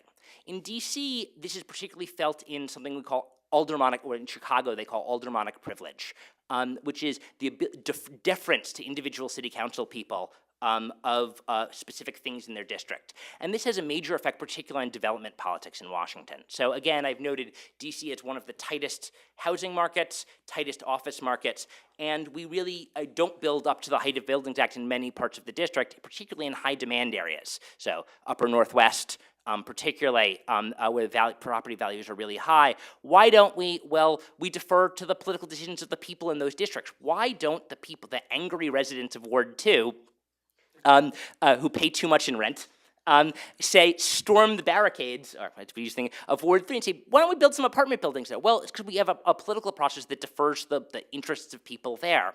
The statehood would give an enormous amount more power to DC city government, and the question is, what types of political reforms and fiscal reforms could we make to give us more confidence in that? Not because we're learning, or it's not a schoolhouse of democracy, but what democratic structure, what state constitutional structures would we want to see in Washington if it became New Columbia? And you think of a couple of things. On the fiscal side, what I think we'd want to see is some requirement like Sweden's 1% rule on balanced budgets across time. DC would need to have a very, very strong rainy day fund because it would lose this safety net given to it by the federal government, and because it would be more subject to risk because it's all in one metropolitan area, and so metropolitan areas suffer problems. The only state that comes close to Washington in terms of all being one metropolitan area is Rhode Island, which almost all of it is in the Providence metropolitan area. And as we've seen, Rhode Island, first Rhode Island cities go bankrupt, and now the state is in trouble. And so this type of risk would be a very big deal. We'd need to have prospective fiscal policy enshrined in the state constitution. Second thing is we'd want to have certain types of political reform written in. You could imagine this taking a variety of different types of forms, but the idea would be something to encourage the development of two-party politics in Washington. Absent that, I think the case for statehood relative to other types of political reform is weak. Or weaker than it should be. The relative comparison point is for statehood is not nothing, or even today, but perhaps retrocession. Retrocession wouldn't have any of the, which is basically ceding all of DC to Maryland except for the Capital District. This would not face some of the fiscal problems that we see could be bailed out by other parts of the state, perhaps, or something over time, and would at least wouldn't be a part of a much more competitive district, but at least would be something. So I'll stop there. But the key here to think about when we think about political reform is what would a state of DC look like? What would New Columbia look like? How would it be? What would it be like to be a resident of it? Great, thank you so much, David. On to David Fontana. Great, thank you. Well, thank you for having me. I want to talk about something a little different than what people have been talking about so far. I don't want to think about democracy and how it affects the Constitution in Washington, but really kind of democracy by Washington. What we can learn about what's happening in a capital city for how a country's basic constitutional commitments operate. Let me start with a story. So I went to college at the University of Virginia. I won't tell you precisely when, but let's say roughly the late 20th century. And I remember one of my first memories from the University of Virginia was a road trip. Every college experience has to have a road trip. And I remember going to a Baltimore Orioles game, right? And in the car was myself from a small town in upstate New York, somebody from New York City, somebody from the rural South, and somebody from Turkey. And I remember as we were driving to Baltimore, none of us had any problems passing by and ignoring Washington. The person from New York City was appalled that Washington called itself its city but didn't have its own baseball team. The person from the rural South was disappointed that there weren't really any good grits places in D.C. And the person from Turkey was upset that there weren't enough good international restaurants, right? All of those things have really changed since that time. And I think the changes in Washington really kind of reflect and reinforce a lot of things that we talk about, that we've been talking about today, and that we think about generally as part of our constitutional system. So I want to kind of think about urban design and really Washington design as constitutional design. And so I want to talk a little bit about kind of what I mean by this, and then how the expansion of the number and type of people in DC affects what's going on, and the kind of expansion in the number and range of different neighborhoods in DC affects kind of local and therefore kind of national political trends. And I don't mean to be kind of, I'm not saying this is great, I'm not saying this is horrible, just kind of give you a sense of what's going on through kind of the lens of Washington. So the idea that kind of the way a capital city operates is important to how a country operates is not some brand new idea, right? This is something that I think is a hidden debate really at the time of the founding. If we think of the Federalist Papers, the most famous Federalist paper is Federalist 10 by Madison, and he talks about his concern about factions in the country, right? And less talked about is the way that he thinks we won't have a problem with factions in the country. He thinks America is a large republic, and by this he means not just large kind of size-wise, although he does mean that. He means diverse. Now, large and diverse don't always go together, but we can bracket that. So he thinks that the country will have lots of different types of people living in lots of different types of places, and this is good for things like federalism, separation of powers, and just kind of basic principles of a healthy democracy. Madison's kind of unit of analysis was the country. He was thinking about how to avoid factions in the whole country. But I think it's also helpful to think about it in the context of life in the capital city, right? Kind of Federalist 10, but really in a capital city. And if we think about it for how the capital city operates, again, there's a debate at the founding about these sorts of issues. There's a debate about what we want the capital city to be. And really, there's a debate between Jefferson and Hamilton, not just about the character of the country, but the character of the capital, and projecting out, like I said, democracy, not just in Washington, but by Washington. Jefferson and Hamilton have very different sense of what they want the capital city to be.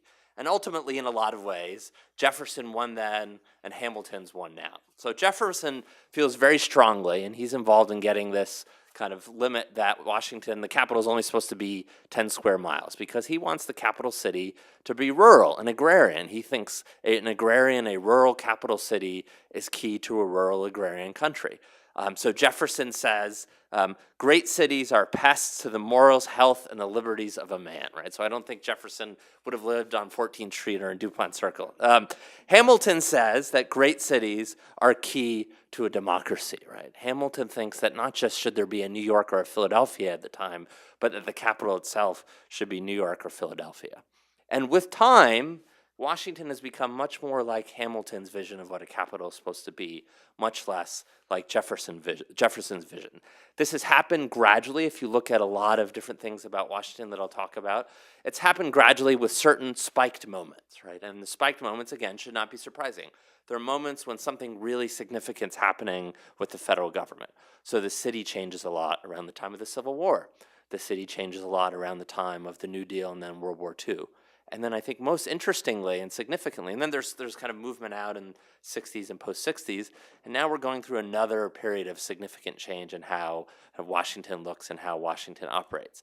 We might be able to tell a story through what's going on with the federal government, post-9/11, Department of Homeland Security, those sorts of things. So we might look back decades from now and say, this was also because of what was happening in government, but the ultimate result is that Washington is a very different place than when we drove past it to go to the Baltimore Orioles game in the late 90s. It's become much more like a large republic capital, a large capital, and that I think has some implications for how we think about power as exercised and operates in Washington. So first, what's one significant thing that's happened, and again, I think in many ways this is very much kind of the past 15, 20 years. It happened in little drips over time. On one dimension it happened before, but I think kind of it's all merged really in the past 15 or 20 years if you look at the demography of Washington. There are more different types of people in Washington than there ever have been. And there are more different types of people in Washington in the way that there are different types of people in a large republic city, in a large kind of urban area. Washington has become more like what a sociologist would call a global city, not just a big city, but really a global city. And let me tell you what I mean in kind of a few different ways. First of all, there are people now in Washington from all over the country. This, surprisingly, given that this is a capital city, was really not true. Washington was very much a southern city. The Civil War made it less of a southern city. It kind of became more of a southern city again. Then it became, particularly around the time of the New Deal, a northeastern city. People were coming more and more from the Northeast. But really in the past generation or so, it's not just become South and Northeast, it's become Midwest and West. The number of people who have moved to the district, or we could, and this is part of what I'll talk about with David's paper, is the kind of the larger metropolitan area. The number of people who've moved here from the West and the Midwest has gone up fivefold since 1965.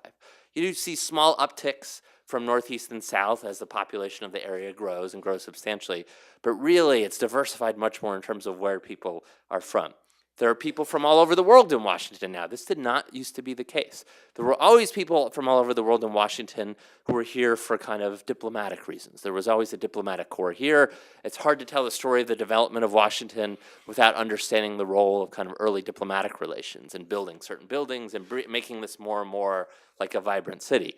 But it's not just that now, right? It's also immigration. Washington did not have anything like the immigration it had since 1980, 1970, before then, right?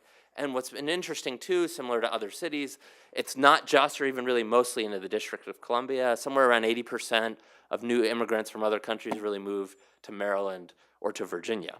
And it's also people of all different skill levels, right? What you see in a huge kind of global city is people who are at the highest level of education, the lowest level of education, and less so, but somewhere in between.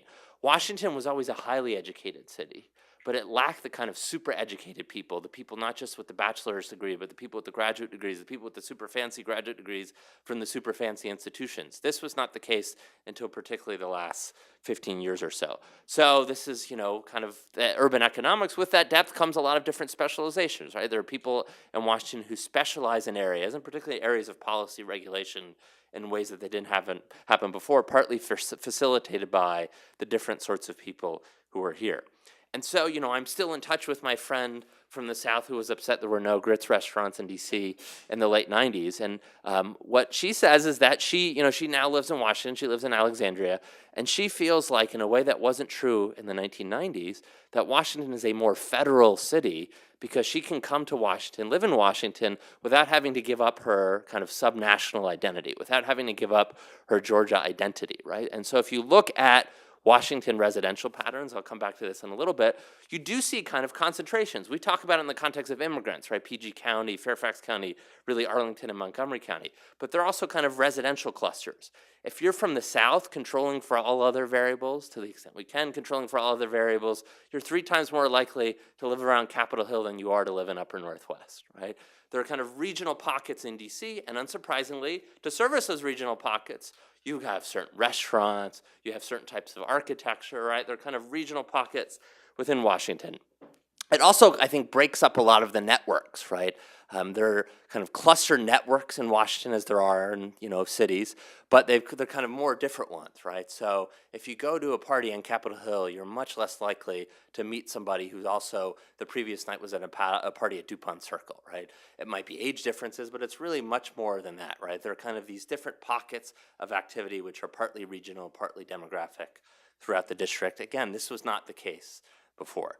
And kind of resulting from this, feeding into this, is not just a diversity of different type of people, but a diversity of different types of neighborhoods and places, right? This is something of a common story among cities, right? I think particularly outside of New York City, people have said it's much less helpful now to talk about urban and suburban, much more helpful to talk about metropolitan areas. This is very much true in Washington. It's not just that Montgomery County and Arlington and Fairfax County are the suburbs to Washington. If you looked at a map of economic activity, social activity, there's a good study about online dating activity in the Washington, D.C. area. It's pretty dense in a lot of different places, right? So Washington, as we discuss it, the District of Columbia, which people have been talking about today, really extends from Leesburg to a little bit north of Baltimore. It's the Washington-Baltimore metropolitan area. And with that, you have a lot of different choices of neighborhoods where to live. It was long a cliche in D.C. that you'd hear about, but now is much more, I think, of an empirical truth. And these neighborhoods are diverse along many different dimensions, right? The neighborhoods are diverse by region. If you're from the South, you're much more likely to live in Virginia. If you're from the Northeast, you're much more likely to live in Maryland. If you're African American, you're much more likely to live in D.C. and Maryland than you are in Northern Virginia. If you're Asian, you're much more likely to live in Maryland than you are to live in Virginia. By occupation, too. If you did or do now work in the military, you're much more likely to live in Virginia. The number of current or former military employees or people who are in the military in Arlington and Fairfax County is something like 6 to 7 times what it is in the immediate areas of Montgomery County. And it's also true by kind of political party, right? If McLean is a Republican kind of headquarters in the way that DuPont Circle is a Democratic headquarters, right? I remember another kind of story when I summered up here in law school. I had a friend from South Carolina who was also summering up here at a law firm, and she lived out, I think, in Alexandria, kind of by Old Town. And we went to like a joint event up here, and she dropped me off at my apartment in the Chastleton on 16th and R. And as she drove through DuPont Circle, I remember with her kind of deep South accent, she now works actually for the Republican Party, she dropped me off in DuPont. She said, "Oh, I could never live in a place like this," right? Very different living in DuPont versus living out in Alexandria. And again, I think this kind of reflects and reinforces several things that we look for from how we want government to operate, how we want kind of basic constitutional principles to operate. Again, going back to my friend from Georgia, you don't have to give up your regional identity if you have one when you come to Washington. If you're from the South and you're proud to be from the South, you can live in Capitol Hill in Virginia. If you're from suburban New York and you want to maintain that identity, you can live in Bethesda, right? There are different sorts of regional identities reflected in the difference, in pocket. fact. That's right. Metro. And there's also, you see this a little bit if we think of separation of powers at the national level as a little bit of kind of specialization separation. You see this a little more happening in residential patterns in different neighborhoods in Washington, right? People, like I said, who work for the military or have been in the military or are contractors for the military tend to concentrate more in Northern Virginia, and there's certain kind of benefits they get from all co-locating out there. It facilitates the growth of that industry in Virginia. If you're kind of international in where you're from or your orientation, you can live in Mount Pleasant, right? And so there's actually, you know, if you look at some of the demographic data, this is not me, this is this guy at Brookings who has this great data on this stuff. Capitol Hill and a little bit Northern Virginia, but really Capitol Hill, unsurprisingly, is kind of legislative Washington, right?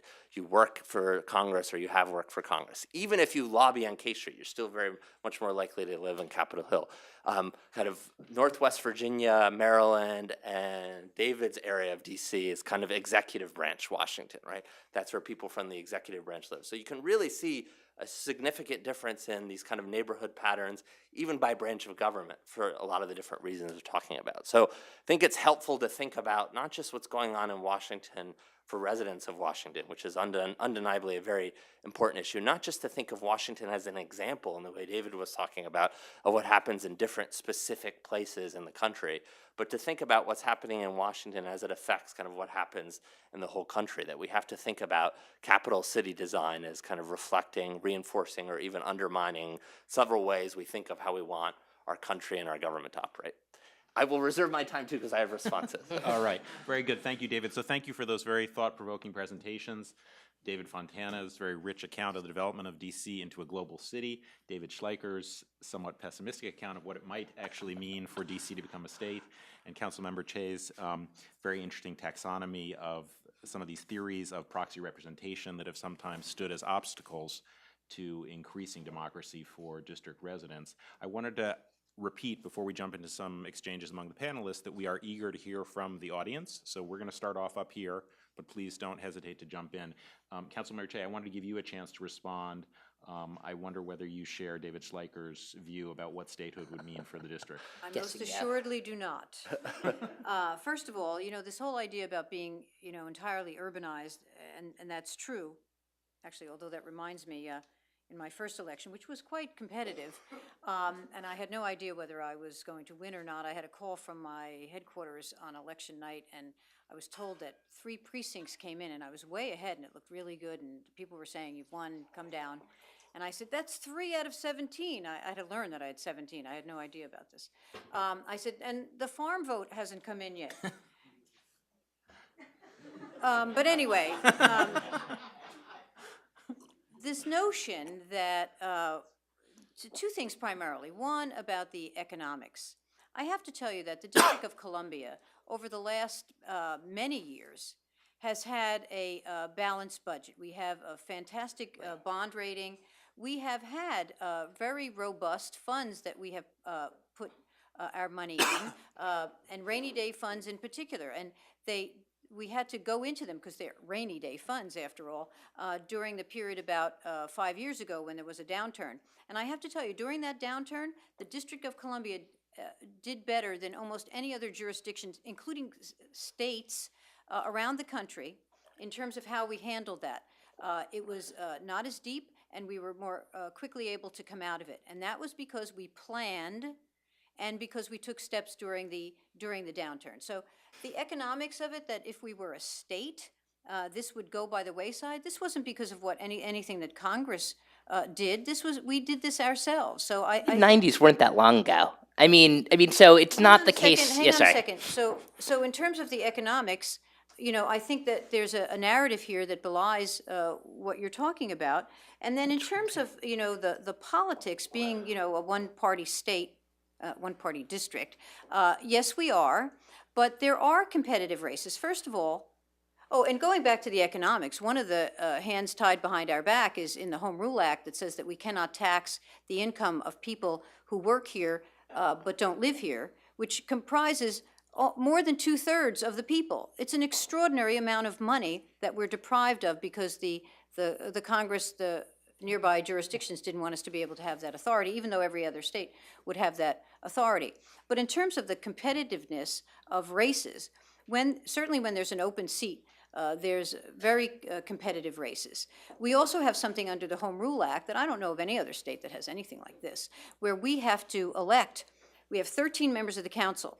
2 of them have to be from other than the majority party, which is pretty peculiar. But in any event, I would ask, local government experts to tell me what the literature is, because I've seen some of it, about the benefits of incumbency. The benefits of incumbency are extraordinary. And the ability of people, particularly, in various jurisdictions, to be returned to office because they've been in office, that's not a phenomenon unique to the District of Columbia. And in open seat races, it is very competitive. Our current mayor's race is competitive. We have, all these people running. And the idea that because incumbency does protect everywhere, including in the District of Columbia, people who have been voted into office, though not forever, because then you hear the rallying cry, time for a change. The idea that that has led to corruption, I find that an extraordinary statement, but... So I'll quickly respond because it's an extraordinary statement. So in general, there's a both research and to suggest that that party competition, so two-party competition, which by the way is completely consistent with having incumbency effects, as every state does and every jurisdiction does, has a diminishing effect on corruption. And so that's just the type of competition you're talking about, where there's incredibly competitive primaries when there are open seats, which happens sometimes, is very different in form from the type of competition that we see for control of Congress. And it's because it's very, very hard to figure out what the competition is over. So for non-mayoral races, think about what's happening when you're voting in a primary for city council. Many of you are DC residents. If you can answer the question, who is my city council person, and what happened in the last time there was a competitive race, or how did the candidates differ, you'd be very, very unique among residents. It's a very, very rare thing. Could you say... Yeah, there you go. Yes. What was the last time there was a competitive race? Sorry. Yeah. Members of Congress don't have, this phenomenon doesn't occur? So there's general party competition. So the same thing is true for primaries everywhere. How are people reelected year after year after year after year? This entrenchment phenomenon. No, you're missing something. So I'm saying that there's general party competition that constrains the groups of politicians generally, not that the same primary things are true for Congress and true for state legislatures. There's just general party competition, which has an effect on the politics of the city. The second thing I'll note is that on the budget side, it's absolutely true. DC has been remarkable in funding its Rainy Day Fund. It's been helped by the fact that the economic downturn was felt less badly here because of federal spending and because of a variety of other things than it was elsewhere. But DC's been remarkably well run in terms of on the budget side for the last 3 mayoral administrations. It's definitely the case, and I don't want to suggest no criticism meant of the city council in terms of its fiscal policies recently, or of the last 2 mayors on this front, last 3 mayors, but when you're talking about statehood, you're talking about a very, very long period of time, not a very short period of time. And so DC did run into fiscal problems in the mid-90s, which in the broad scope of statehood is not really a thing. And all states will. So this is, again, it's not a question about DC's unique weirdness in terms of it, but rather that DC has well, there's something unique about it, which is that it's very, very likely to be subject to changes in regional economics for which the city council has no effect. So again, imagine for a moment the federal government is, Republicans win office and they cut federal spending by a huge amount. Have a very, very big negative effect across the region, not just DC, Northern Virginia, Maryland, but in Virginia, they have some ability to do transfers. So now Northern Virginia is doing really well and sends a huge amount of money to South Side. In another state of the world, that could be different. Maryland, once, a long time ago, transferred huge amounts of money from Baltimore to the rest of the state. Now it goes the other way. DC would never have that ability because there's nowhere else to transfer money across. We'll take it from Ward 3. Can I say something Let me here rather than just the extraordinary or the ordinary? Yes. Let me just jump in to make two procedural points. One is we'll give David Fontana a chance to say something. And then I see a question from the floor, which having urged people to ask questions, I want to give a chance for some folks from the floor to jump in. So just, I think, responding to some of the debate between David and Marion, which is neither extraordinary nor ordinary, somewhere in between. That'll be my position. Mediocre. It's a mediocre debate, yeah. So I think, David, just two quick thoughts on your point. So first is, the story you're telling about what happens in exclusively urban capital cities just is not true across all urban capital cities. So what you predict for DC has not happened in other urban capital cities. And I don't know. Smaller jurisdictions. Well, that's not true for all of them. So let me give you two possible reasons why, and I don't know. There's no empirical evidence on this. This is just other urban capital cities do find. So one is because a lot of things never get too bad, because there is one of the more stable industries locally. So a lot of the pathologies you're talking about only happen when things get bad, and things never really get too bad in a capital city. And second of all is because in ways that I think your account of just kind of politics only might neglect, to cite some of your other stuff might integrate it into it, is that for politics it might be an exclusive jurisdiction, but in ways that are consequential, it's a region. And so you see kind of cash and other forms of transfers from the close-by subnational government. So part of the reason why some of these big capital cities do okay is because when they don't do okay, the suburban areas around them find ways to help them out, right? So that might be part of it. The second thing is that I don't know if this is a story that's about the absence of diversity in the politics of a place being crucial.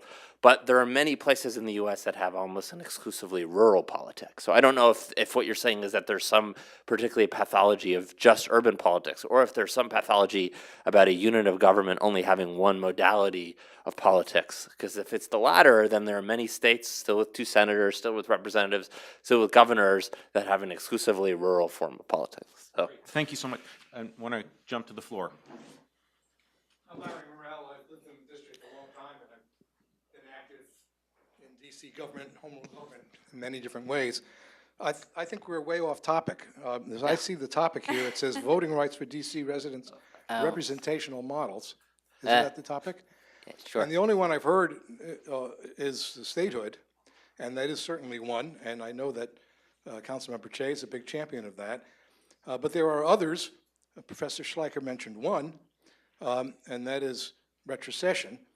The District of Columbia was originally 10 square miles. A third of it was retroceded to Virginia in 1846, and the people living there have full voting representation in Congress. What is the thinking of this panel about the notion of taking the rest of the district, retroceding it to Maryland, except for the Capital Core, which is defined in the Home Rule Act, and would not need a constitutional amendment and would solve the problem of voting representation? It's a model. That's what I think the subject is supposed to be, and I'd love to hear it discussed. Thank you. Great. Would someone like to jump in on the issue of retrocession? Well, I'll jump in on that. I had considered that. I've thought about that. There are certain advantages of that. But by the same token, the fact of the matter is that the District of Columbia is itself. It has its own ways. It has its own culture. Now, it's been described as, aberrant, perhaps, and other... In good ways, mostly. Yeah. But nevertheless, it is distinct. And I don't feel myself a Marylander or someone from Virginia. I'm from the District of Columbia. I've lived here many, many years. My children have been born and raised here. I feel that I live in the District of Columbia, almost in the way that Professor Fontana, David Fontana, was saying. It's a regional identity, but there are real differences. And I would not want to be subsumed into the state of Maryland in order to have a vote in Congress. So I think it's a very attractive model. Two things. One is that I think that the benefit of getting a member of Congress is not enough of a story that would make this super relevant. And so I guess I agree with Mary on that. The historical problem is that Maryland didn't want DC. So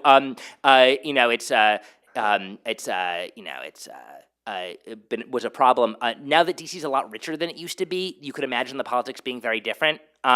So I don't know. I mean, I think there are a lot of things that are very attractive about it. It would normalize the relationships of DC. It would have this effect on Congress. It would it would make Maryland a bi-urban center, kind of integrate Maryland kind of, and solve some problems that Maryland has, which I think would be relatively attractive. I don't have much to say about the identitarian part other than to say that the people in Maryland also have lots of different identities. People in Baltimore and people in Anne Arundel or wherever that is, apparently have very different personalities. Shows how much I know. But I think that it would solve a lot of the problems that I've talked about, in that it would subsume DC into a greater politics. The city of Columbia into a greater polity, which would have both fiscal transfer benefits and potentially some political benefits. On the cultural side, there are not the differences. There are differences within a region, but the differences don't map on to urban DC, Maryland, Virginia anymore. There's a Busboys and Poets on 14th Street. There's one in Rockville, right? And that's true of a lot of different things now. So there are taller buildings in Maryland. Yeah, but if you look at the map of economic activity, if you look at the people who live there, there's not a substantial difference. The one thing I'd say, echoing the earlier panel, is that there is absolutely no chance that this will ever happen. It's like saying, what do I think about unicorns, right? I love unicorns, but it's not going to happen. So I think it's more helpful to think about empowering DC, kind of what Councilmember Che was saying, and the first panel a little bit too, is you can unbundle a lot of these issues. And in many ways, the hardest thing to happen, because people would have to clearly, explicitly give up power, they've never done it before, is the political solution. And there are all sorts of other forms of solutions that might help things just as much, if not more. It might be great or not great to have the political solution, but it's just not a realistic option anytime soon. Yep. I see many hands on the floor. Let me ask our overall agenda controller how much time we have. Maybe under 5 minutes. Okay, very good. So we have a question in the front row. Yeah, Allison Davis, lived in DC for 11 years. I'm still registered to vote there, even though I'm temporarily located to Williamsburg, Virginia. I had a question for Professor Fontana. The demographic data that you shared with us is really fascinating, and for anyone who has lived in DC for long enough, it's, people know that these stereotypes are true, because when I think H Street, I think people who left Brooklyn because it's now too expensive. And when I think Glover Park, I think displaced SEC football fans. But the problem with retaining your national identity in a city that's so transient as this one is, how are we going to rally support for a cause like this one, for DC voting rights, when people are still retaining parts of the states and the regions that they came from, and they aren't getting an identity in DC. It took me 5 years living here to say I was from here, and I think a lot of people don't even stay that long. And I was wondering how you would suggest promoting this whole cause to people like that. Yeah, it's a very interesting question. So I guess a few things. And I'll say little and talk quickly. So the first is, maybe that's okay in a federal city. Maybe it's okay to still have SEC football games in H Street, right? And maybe we wouldn't want that in a country that tries to blur these differences, but maybe that's one way that we embrace the differences in Washington. The thing I should say that kind of limits what I was saying before is, the more time people are here, the more they lose that identity, and they have kind of less of the kind of regional identity and other forms of identity. And part of this is because I think a deep kind of truth behind what's going on in Washington is that there are at least two Washingtons. Northwest DC, the kind of highly educated, very wealthy people in the U.S. pride themselves on having an identity that is not place specific. They're cosmopolitan, so their identity is more what kind of music they like, what they like to do on the weekends, rather than where they're from, right? But there are parts of Washington where that place-specific identity is very salient. So, if you ask somebody from other parts of D.C., tell me 5 things about yourself, they will say they're from Washington. They will remember when the Washington football team, as we'll call it, was desegregated, right?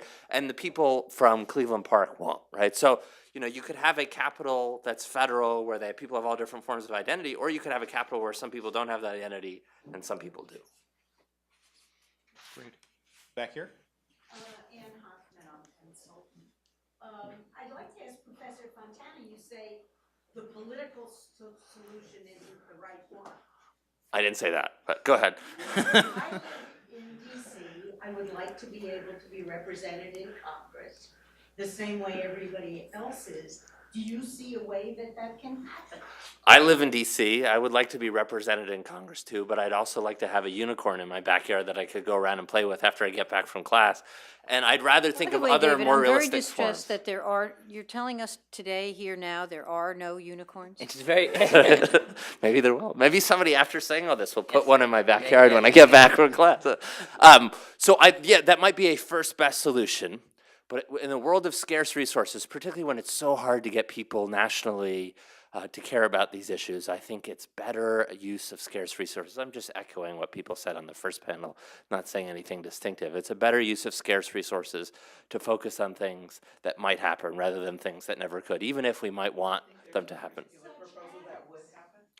I think the fiscal stuff is enormously important. I mean, I know some of the data from American cities. I know the data from other cities. And a lot of what determines what's happening in capital cities elsewhere is whether or not they have the power to tax the people from the suburbs.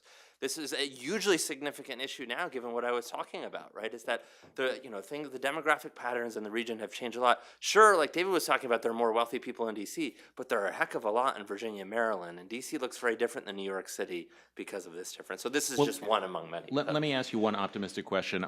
Since Jamie Raskin and I were in the same freshman dorm in college, I'll take on I don't have his charisma, but I'll take Channel on your his inner Raskin. storm the barricades optimist role on this panel for a second.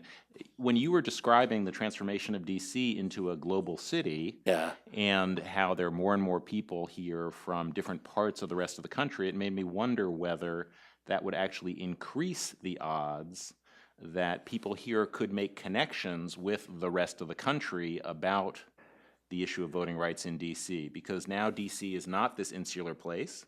D.C. has lots of people connected to the West and the Midwest and all the other places you were talking about, and they therefore have those natural connections and can take the cause of D.C. back to the places they came from. So I want to maybe kind of respond to that, even though it's aimed at David. I'm just going to interrupt him, which is to say that the general mode of pessimism about this, I think, is actually largely is wrong, at least to some degree. And the reason is that the world's changed, and so if you're talking about what will happen 20 or 30 years from now, what the politics will look like, it's very hard to say. And so I actually think that there's a lot of value in thinking about what you think the first best answer is to a political problem like this, because the world will look very different. And so who knows exactly? And so it could be that DC, the kind of salience DC has for different voters, politics changes over time. It could be that DC gets a lot bigger for a variety of reasons. It could be that something else happens.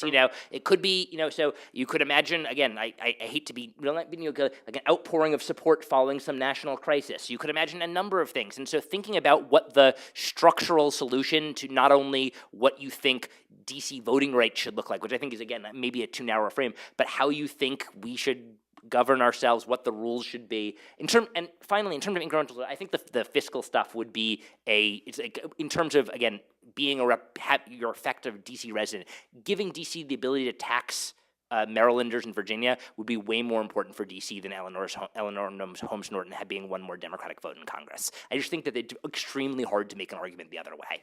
Great. Let me just give Councilmember Che But I think a last word, and then that timing issue is very, very important, because, we have seen things occur recently in our country that, just 10 years ago we thought might not happen. For example, marriage equality being one of them. And suddenly it all came together. That can happen as well with the District of Columbia and statehood. And I do believe we should go for what we think we're entitled to, and that is statehood. And the more we pursue that, the more it becomes of its own a reality. So I would suggest that while we can move incrementally, the incremental movement should be in pursuit of statehood. That should be the objective. That's completely, entirely a state in every way.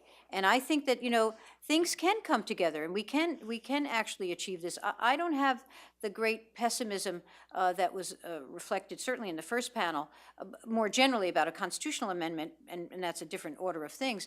But I do think that this can work. And as we go forward, if we get budget autonomy, hallelujah for us, because that's a big deal. But it's a moral question, and it should be seen, I think, as a civil rights question. And that can actually change people's minds when they think about it. Great, I think we have to stop there just because we're out of time. We'll continue the conversation Thanks for the elsewhere. questions. Please join me in thanking our panelists.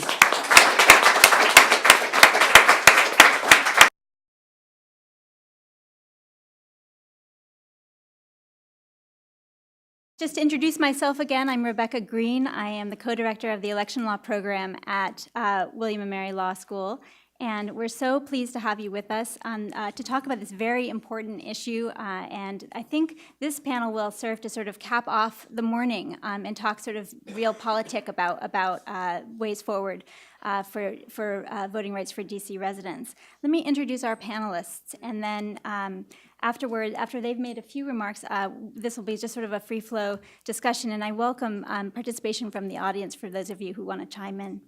So I'll start with Chairman Davis, who served as U.S. Congressman from Virginia's 11th District from 1994 to 2008. He served as the chairman of the House Government Reform Committee and is currently the Director of Federal Government Affairs at Deloitte & Touche.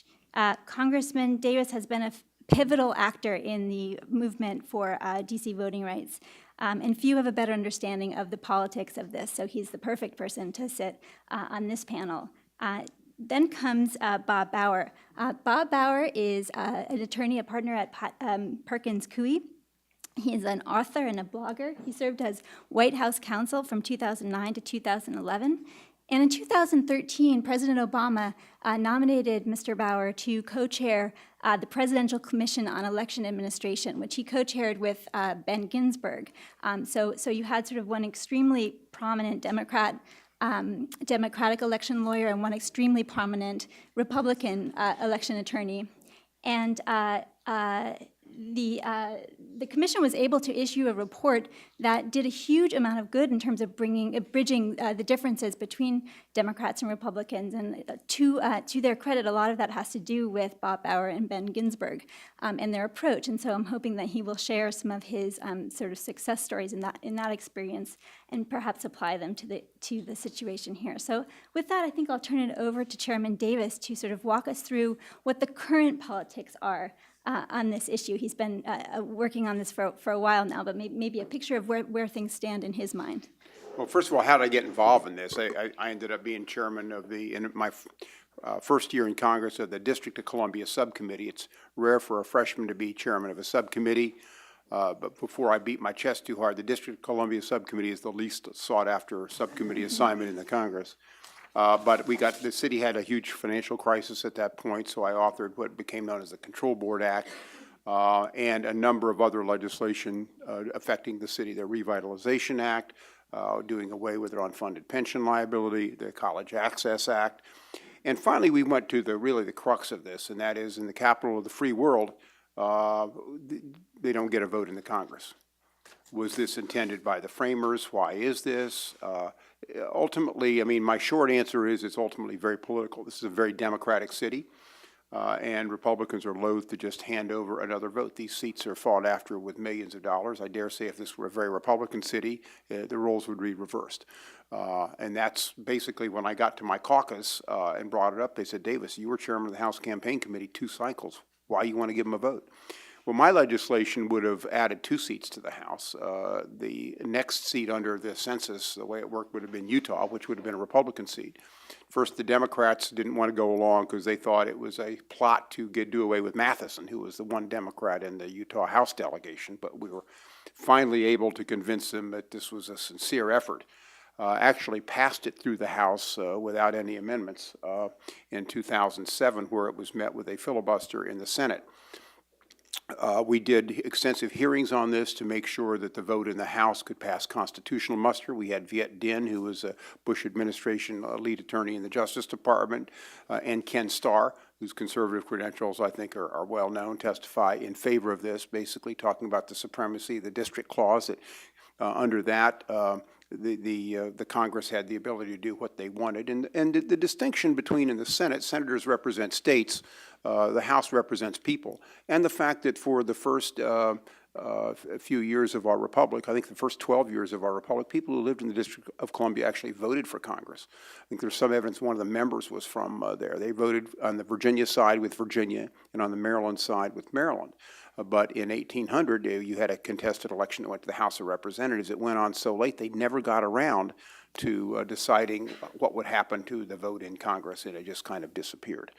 Let me give a little historical context. In previous when the district clause was put into the Constitution, no one knew where the city would be.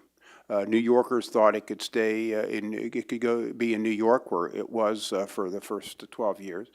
Philadelphia thought this would be a perfect spot for it. This is where the Continental Congress had met. And of course, the Southerners wanted it on the banks of the Potomac, but nobody knew where it was going to be. We just knew it was going to be 100 square miles. In one Congress, in fact, it passed the House that it was going to be in Philadelphia, but time ran out. And they ran the clock out on it, and it never became law. And in the next Congress, a deal was struck, whereas it would stay in New York for a period of time. The United States would pick up revolutionary debt, which was very important to the states in the North, and the South would get the capital. At that point, they weren't sure what other issues would arise, so they put this district clause, which gave Congress basically the power to adjudicate what would happen in the District of Columbia, and it's been widely used and never overturned by a court. But imagine this: what if the capital had been set in Philadelphia? Do you think Philadelphia would have been without a vote? I think the answer is no. This was a sparsely populated area at the time, though. And in 1800, because of the contested election between Adams and Jefferson that went to the House of Representatives, they just never got around to focusing on this issue. So it is my belief, because representatives represent people, the historical context for this, that should Congress decide to allow the city a vote, you could do this through simple statute and not necessarily through a constitutional amendment, which would be full of partisan ramifications. My Utah effort, by the way, there were 23 Republicans. I did pick up on that.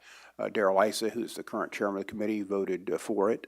Paul Ryan, who was our vice presidential, voted for it.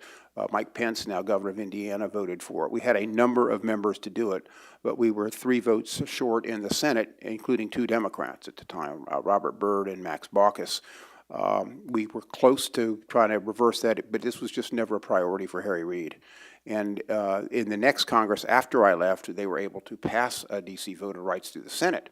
But the House couldn't get it together because of some gun amendments that were added on there, and they just didn't want to they wanted the whole deal. And we can have a long discussion about the trade-offs and what that entailed.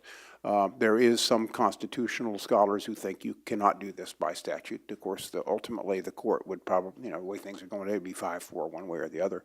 But it would go up there. But I think there's a very strong case, and I think our hearings laid that predicate. There's a very strong case that this could be done, at least voting representative in the House by statute. So in terms of, looking at where we are today, can you reflect on what you think is sort of the most likely path forward, given the political climate, that we're in today? Well, I said at the time with the gun thing on, I just said, look, for Democrats, you're not going to get a better alignment than you have now. You got your 60 votes, which is what you currently need, unless they go back and change the rules again. You have your votes to put this thing through. You're not going to get this after this. And of course, in 2010, erased that margin very, very quickly. And I don't think it's likely over the next 2-3 Congresses that Democrats are likely to rise to that majority. In fact, their majority is even jeopardized for this next midterm election. So this comes down to the Senate. I think Leader McConnell thinks that if you allow it in the House, somebody's going to try to slip something on the Senate. And I don't think he particularly cares about the House. But the Senate, they do care about. And so they stepped on that right away. Just as an aside, I did go over and talk to one of the members after he got in trouble with the leadership and had a spat of bad publicity, and explained to him the situation. He said, well, I never even thought about it, frankly. Just the leader said vote against this thing, and that's what we did. And he said, you explain it, makes a lot of sense. We thought we could get Hagel to join him and bring some people back. We thought we actually had the votes, but Reid didn't want to waste the floor time on it. So this is not, this has not been a priority, in my opinion, for leaders. It's gone back and forth. There have been other priorities.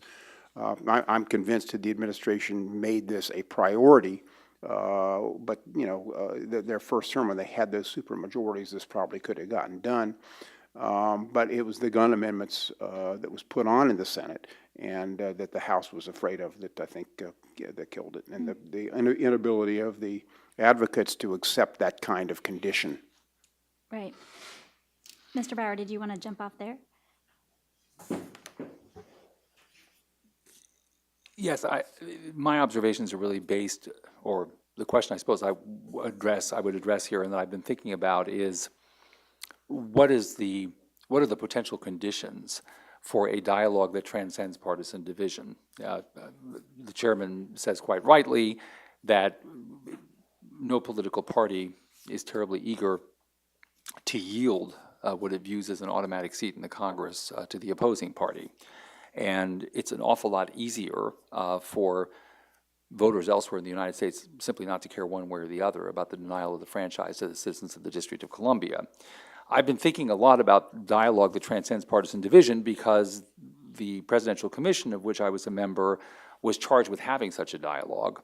Of course, the nature of what we addressed was quite different because, and I'll say this just at the outset, we were able to address a set of obstacles to the vote that are experienced across the country. And so Democrats and Republicans eventually could agree, I think, because Democrats and Republicans as voters experience these obstacles. And so there was the basis for a discussion that transcended party lines.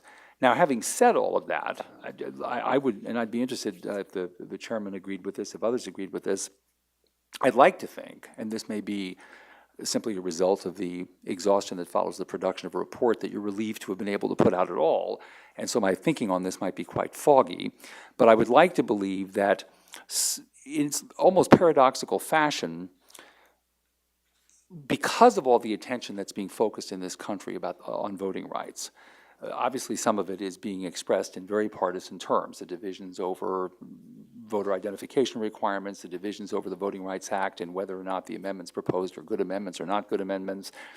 Nonetheless, voting rights is actually a significant topic of conversation on the policy and constitutional level in this country. People are talking about it. And I understand in earlier panels, there was a view that these kinds of conversations don't move forward unless they're attached to something else, like the question of whether or not you can deny the right to vote to young people who are being drafted into war, for example. That voting rights then surfaces in a completely different context where it gains its urgency from that context. But I wonder whether we're at a point now, I don't know that we are, where there's enough attention being focused to what we stand for as a country in thinking about and doing something about voting rights, access to the franchise and the elimination of unnecessary obstacles to the exercise of the franchise, that doesn't enable the DC conversation to be brought into that in a way that otherwise was not the case before. Now, I'm not being wildly optimistic about it, again, because the question of whether DC residents are allowed to vote is a question that affects fundamentally DC residents and the people who care, like Chairman Davis has, about that issue, and that's not a large universe of people. But nonetheless, there is a framework for a conversation, and that brings me to my last comment, because I have been thinking a great deal about it. It does mean that everybody needs to go back and look at the way the dialogue has been conducted in the past and see whether or not it can be cleansed of what I call conversation-stopping slogans or departure points. Whether in campaign finance or gerrymandering or voting rights generally, what you oftentimes find is the conversation is impossible because each side has decided on certain, if you will, top-line propositions that the other side, upon hearing, refuses to engage with. And so that's the end of the discussion right there. Everybody comes in, if you will, fully armed for battle and is displaying their favorite sharp and shiny point of the spear. And that's the end of it. And I found when we were going around the country in this presidential commission that if you could step back from that, if you could literally wipe the slate completely clean and find a different grounding for the conversation, it was surprising to me the extent to which, whether it was in the public hearings or in the fact-finding missions or in just the communications we received separately from individuals and organizations that were interested in our work, I was surprised that there was perhaps less of a pronounced division on some of these issues in partisan terms than people might have thought. So the question is, can the conversation about voting rights in DC be brought into the larger national conversation about voting rights? And in order for that to succeed, can the terms of that conversation be recast so that the dialogue can be productive? So thank you. So I'm really interested. Can I pick up on that for just a second? I mean, one of the things I have learned in my 30 years of elective office and running a campaign committee 2 cycles is that political regimes will generally write the rules in their favor. Whether it's gerrymandering, it's a push that basically allowing felons to vote has been Democratic initiative.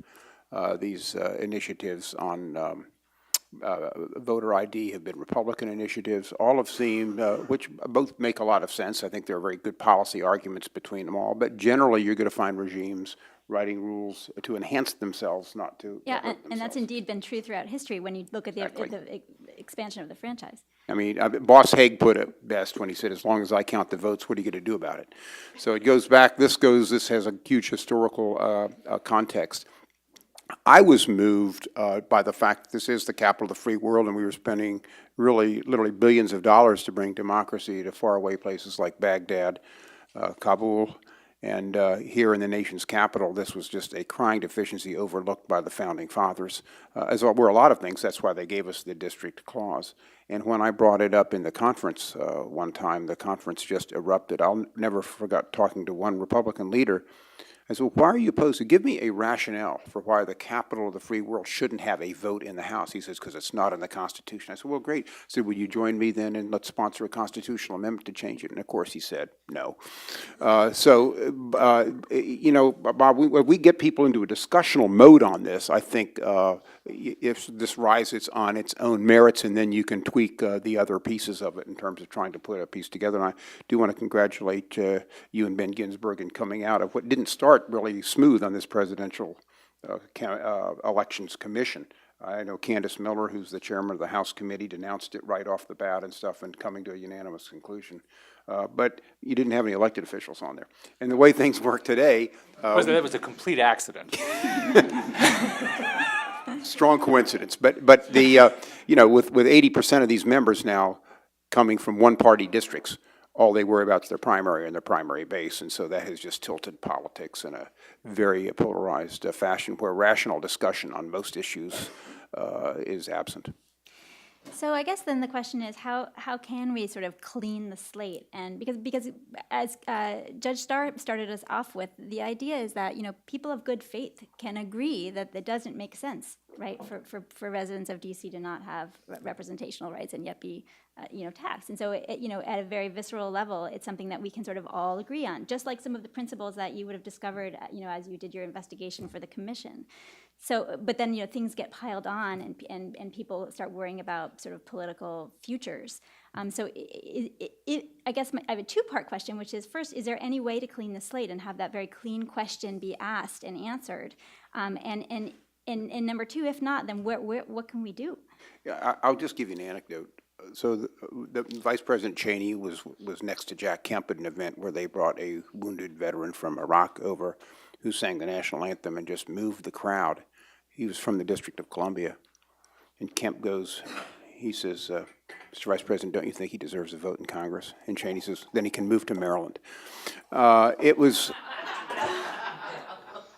This is so gut at this point because you're adding a vote. And that is the currency in this town in terms of how you do things. The beauty of our proposal is you added 2 seats, and one happened to fall to Utah. And we had Orrin Hatch actually write a law review on this thing, article in supporting this. And so you had other advocates. The difficulty is the people that are disadvantaged by this, which you would have to say today are Republicans because they lose the vote. It may not be that way forever, by the way. Alaska was brought in as the Democratic state and Hawaii is the Republican state, and they've completely flipped over time. But just if you look at this cleanly on the merits, the discussion, I think, it's not even a close call.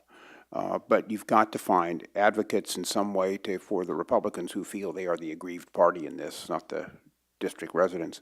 How do you sell this? It really comes down to that, as opposed to I think Bob, had Obama made this a priority in the first term, this could have been a stuff shot. But you have a lot of things with the new regime, and you know, it didn't happen. Mr. Bauer, can you talk a little bit about the White House in this issue? I mean, obviously you're not standing as any kind of official capacity, but you know, just in terms of, you know, White House politics over the years and how that, you know whether it's a lack of leadership maybe from the White House, you know, over a period of time, or. In all honesty, I don't know that I can speak with great authority to it. I was in the White House counsel's office for 18 months, and there was an awful lot going on at the time. And I have to say, on this particular issue, as frankly necessarily on so many others, I don't have an awful lot of deep learning to offer about what was taking place within the government or how people viewed this as a potential priority if it had been raised as a prioritization issue. I do think, just to talk for a second about, as the chairman has said, how odd it is that everybody agrees, viewed cleanly on the merits, it should go the way it goes, but somehow we just have to accept, and I don't mean the chairman saying this, I think he's quite rightly depicting a situation where people have come to accept that the political sensitivity of the issue is such that it doesn't matter whether the issue is clean on the merits or not. It's just not going to happen, and Dick Cheney can say they can vote in Maryland, and people chuckle or they don't chuckle, and that's the end of the conversation. I do think that there is a way to wipe the slate clean. I'm not saying, by the way, it ultimately gets you where you want to go. I'm not about to make a prediction of success, but I do think that if you have a conversation outside the government, and a conversation outside the government doesn't take place in the halls of Congress, doesn't take place in a hearing, right? It takes place outside the government with a leadership in the conversation that is bipartisan in nature and really committed to sort of exploring what the first principles are. And obviously, a sensational choice for that conversation would always be Tom Davis among the Republicans and leading the Republicans in many, if I could be so bold. But one way or the other, I think what you need is that kind of a leadership that people recognize is bipartisan, both in the sense that they've come together to talk about it, but also that each side, Democratic or Republican, are truly Democratic and Republican, right? None of this, I don't know what the Democratic equivalent of rhino is, but rhino, hippo, whatever it happens to be, none of that. So nobody, for example, on our commission thought for a second that I was a weak Democrat. Nobody thought weak, that is to say, in conviction. Nobody thought that Ben Ginsburg was a weak Republican. And so right off the bat, you had a very clear-cut partisan demarcation, but you also had a willingness to have a conversation and to turn to first principles. Now, it may not work, but you could do it. But it has to be outside the other swirl of governmental controversy and dialogue. It has to be sort of separate and apart. Preferably, to the extent possible, it has to be quiet and outside the glare of cameras. Everybody has to agree they're not going to immediately begin to consult with their favorite constituency groups and make statements to the press. And then you see where it goes. And I understand entirely that what I did with the commission and what you're trying to do with DC voting rights here, which I'm I totally agree with the congressman on the principle entirely. I understand they're different, but I don't think it's outside the realm of possibility that if the dialogue is structured that way, it could be constructive. Let me give and we can open up. First of all, I don't think the average Republican voter cares about this issue. I don't think that there's any repercussions to a Republican voting for this and going back to their district and getting beaten up on it. It's an insider view. You may have some real party faithful that try to rank this. I know I had a resolution passed against me by my Prince William County Republican Committee when I authored this, but that's the real hardcore partisans. The average voter, I don't think, in fact, I think if you present the case to them, say, yeah, that seems right. But like on so many issues, that's not what governs. This is a voting Congress, and the people who vote on this are Congress people, and the leadership doesn't want to give a vote up to the other side. Now, I think, Bob, what you suggested is important and probably ought to happen at a high plane. Let me get the low plane. That's what I used to do as campaign chairman, is get a dialogue, an international dialogue.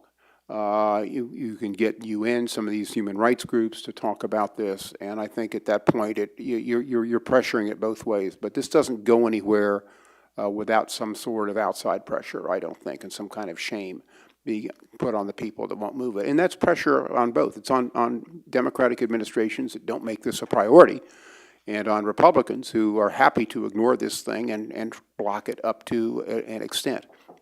That's traditionally how these kind of things have gone. It's got to be done with some finesse, but as I said, the merits of this, to me, are overwhelming when you take a look at it. We claim to be the cradle of democracy and the capital of the free world and everything else in here in the capital. You have an aggrieved citizenry doesn't get a vote, and Congress won't give them budget autonomy, and we can go on and on. Oversees all of their ordinances that are passed, and there's a whole series of things that, when you add it up, just doesn't make sense. The city now, it's got good things and bad things like every city, but it's got the largest surplus of any city in the United States at this point. And we're playing small ball, trying to get some budget autonomy and trying to get the holdover period on ordinances lifted, and even that is a lift in Congress. I think there's a wide agreement these things ought to happen, but getting all of the players in line on Capitol Hill today for anything is difficult. This is a pretty dysfunctional Congress. Yeah, and let me just add one thing that the chairman said that I thought was striking, and I want to echo it. He said that Republican voters don't care about this issue. They're not terribly alarmed. By the same token, and maybe this goes to political prioritization, that's this prioritization in the larger political community, it would be impossible to say that the Democratic activists around the country and progressive organizations are absolutely convinced that if the D.C. government gets voting representation, it will change the balance of power in national politics. That's not true, and they know it's not true. So not only are Republican voters not particularly worked up about this, but Republican voters are not able to see that there's some sort of sinister, manipulative design behind D.C. voting rights movement. It's about voting rights. It couldn't be a pure question. It's not going to have the effect of immediately transforming the way the national government presents politically. And that's somewhat helpful, which it's very different than some of the other issues where you can much more easily see as a result of a particular proposal who the winners and losers are going to be. And in most of reform issues, it is pretty easy, although it changes over time, to identify who at least theoretically, most logically would seem to be the winners or losers in the adoption of a particular reform. So this came up on an earlier panel, but do you think that this sort of movement has anything to learn from the marriage equality movement? Because that's something that a lot of people thought was impossible to imagine 10 years ago. And is there anything, that's also an example where, for example, David Boies and Ted Olson got together, and there was some real sort of bipartisan credibility brought to the table by that sort of leadership. And I wonder whether you think that there's any lesson to that model in terms of a way forward to bring what, to many people seems to be a very straightforward question. I'll hit it first. I mean, on the political side, you just have you have a smaller aggrieved group than you did with gay. Right. Right. The whole gay rights movement, marriage equality issue, much larger based. By the way, international reach to some extent. But it's also, when you take a look at how quickly opinion has moved on that issue, politicians always follow. They never lead. I think we get that. Except for me, I was a statesman. You had Hollywood, you had all of these other media outlets focusing on this, driving it home, putting a face on it. You have the same elements here. I mean, you've had some, as I said, the district has had people fought and die in every war we've ever done. They get drafted like everybody. They pay income taxes like everybody else. The territories don't. And, I mean, as I said, the facts are clear, but it needs to be, something like that where it's, you're hitting it from multiple areas, all focused in on this issue to drive it home over time. I totally agree with that. I don't think there's an awful lot of comfort to take from it, but also for another reason that I want to note with some degree of melancholy, and that is the gay rights movement has tapped into some very broad cultural change. And there are some very, very powerful feelings and views that have animated that debate and moved it along as smartly as it's moved along in recent years and accounted for the bipartisan support that it has attracted. One of the things that has to happen in this country, and again, that's why I would hope that the whole D.C. voting rights question can somehow be incorporated into this larger conversation about voting rights, is that we have not arrived at a point in this country where, in my view, we actually, in a fashion that's kind of bred in the bone, take voting rights seriously enough. I mean, the fact of the matter is that take resources that are provided for elections at the local level. Our commission discovered, and I think most of the working people on that commission were election administrators and a couple of election lawyers, and then very fast studies with the senior business executives who were appointed to the commission, learned across the country that in any competition for resources, state and local election administrators are shuffled to the bottom of the deck. Because the general assumption is A, that there are other needs that necessarily predominate. So in particularly a period of fiscal stress, if a choice has to be made, the choice is made against providing the necessary support for the electoral process. And B, the voters, once they've cast their ballots, will sort of forget about this election until the next one takes place. So the amount of popular pressure to have the election process taken more seriously tends to abate pretty quickly. It tends to diminish really rapidly. And as a result of it, you can have elections in which things go terribly wrong. People are in line for 7 or 8 hours. There are provisional ballots that are tossed to the side. Thousands of people are disenfranchised. An election official doesn't happen very often. By the way, I was very impressed with the quality of the election administrators that we ran into across the country, Democratic or Republican. But,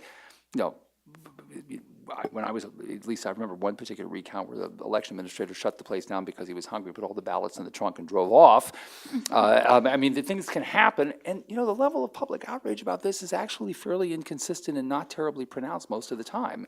We've got to get beyond that so that, as the chairman has said, the fact that this country, the Congress right here in this city, is aiding and abetting a disenfranchisement on a consistent basis, while at the same time promoting democratization at tremendous expense and with tremendous policy focus all over the world. And something's not quite right there. There's something about our own internal focus on the right to vote that is lacking. So it seems like a big part of the problem is sort of either sort of apathy or a lack of political pressure. And so is there, it's hard to sort of say, it's hard to look forward and know what's going to happen, but can you imagine sort of circumstances where that political pressure would come to bear? What would sort of have to happen? Is the voting rights, the concerns over voting rights enough to sort of get people passionate about this? In your experience, trying to drum up passion, did you, Chairman Davis, have anything? Do you have any advice to offer for those who are interested in trying to address the apathy issue? That's a good question. These things don't just happen in a vacuum. It's always nice to have some event that brings focus on it. But without that, I think you need we always say you need a hard red ball and it emanates out from there. And you have it in the city, but you need to get civil rights organizations, international organizations to adopt it, and then you have to just keep driving it. The first thing is you need to make Democrats passionate about it, not just a box they've got to check or something down the road after we've done 20 other things. And you need enough Republicans. It's not a complicated equation. Have a conversation with the public, but the average person gets bombarded with thousands of pieces of information a day, and there are a lot of injustices in the world. How do you pick and choose which ones to get outraged about? And it's just repetition. It just takes a very, very concerted effort, because this isn't going to affect, as Bob said, most people's lives, is whether the district gets a vote or not, or the balance in Congress. But it is a glaring injustice, a glaring splotch on our reputation internationally. And I think that's where the focus needs to be. Helpful. Did you want to offer any comments, Mr. Bauer? Okay. Well, I have several more questions, but I wanted to maybe see if there are some questions from the audience before we continue. Yes? I'd like to follow up on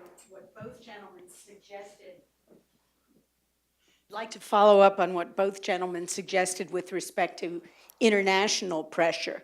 Over the last 10 years, DC resident Tim Cooper has taken this issue to every international human rights organization. They've all found against us, but nobody seems to care. But what if the government of China were encouraged to raise this issue as a human rights violation every time the U.S. raises human rights violations with them? Would that at least add an element of embarrassment that... Well, it's interesting, because I know Jim Moran and I were over in Hong Kong once. We were critical of, when the British moved the control back to the Chinese, they have elections in Hong Kong, but they do them a little differently. Instead of aerial constituencies, what they have is the lawyers elect somebody, and different professions elected, and they had jammed this thing in favor of the communist control, and the designee we were talking to says, you're one to talk to us, you don't even allow your capital city to vote. So the answer is, yeah, I think those are the kinds of things that can make a difference and kind of, bringing pressure from the outside that could make a huge difference. I was kind of alluding to that. It wouldn't have to be China. It could be anybody. It could be African countries, given the makeup of the city's population and the like. It could be some UN group.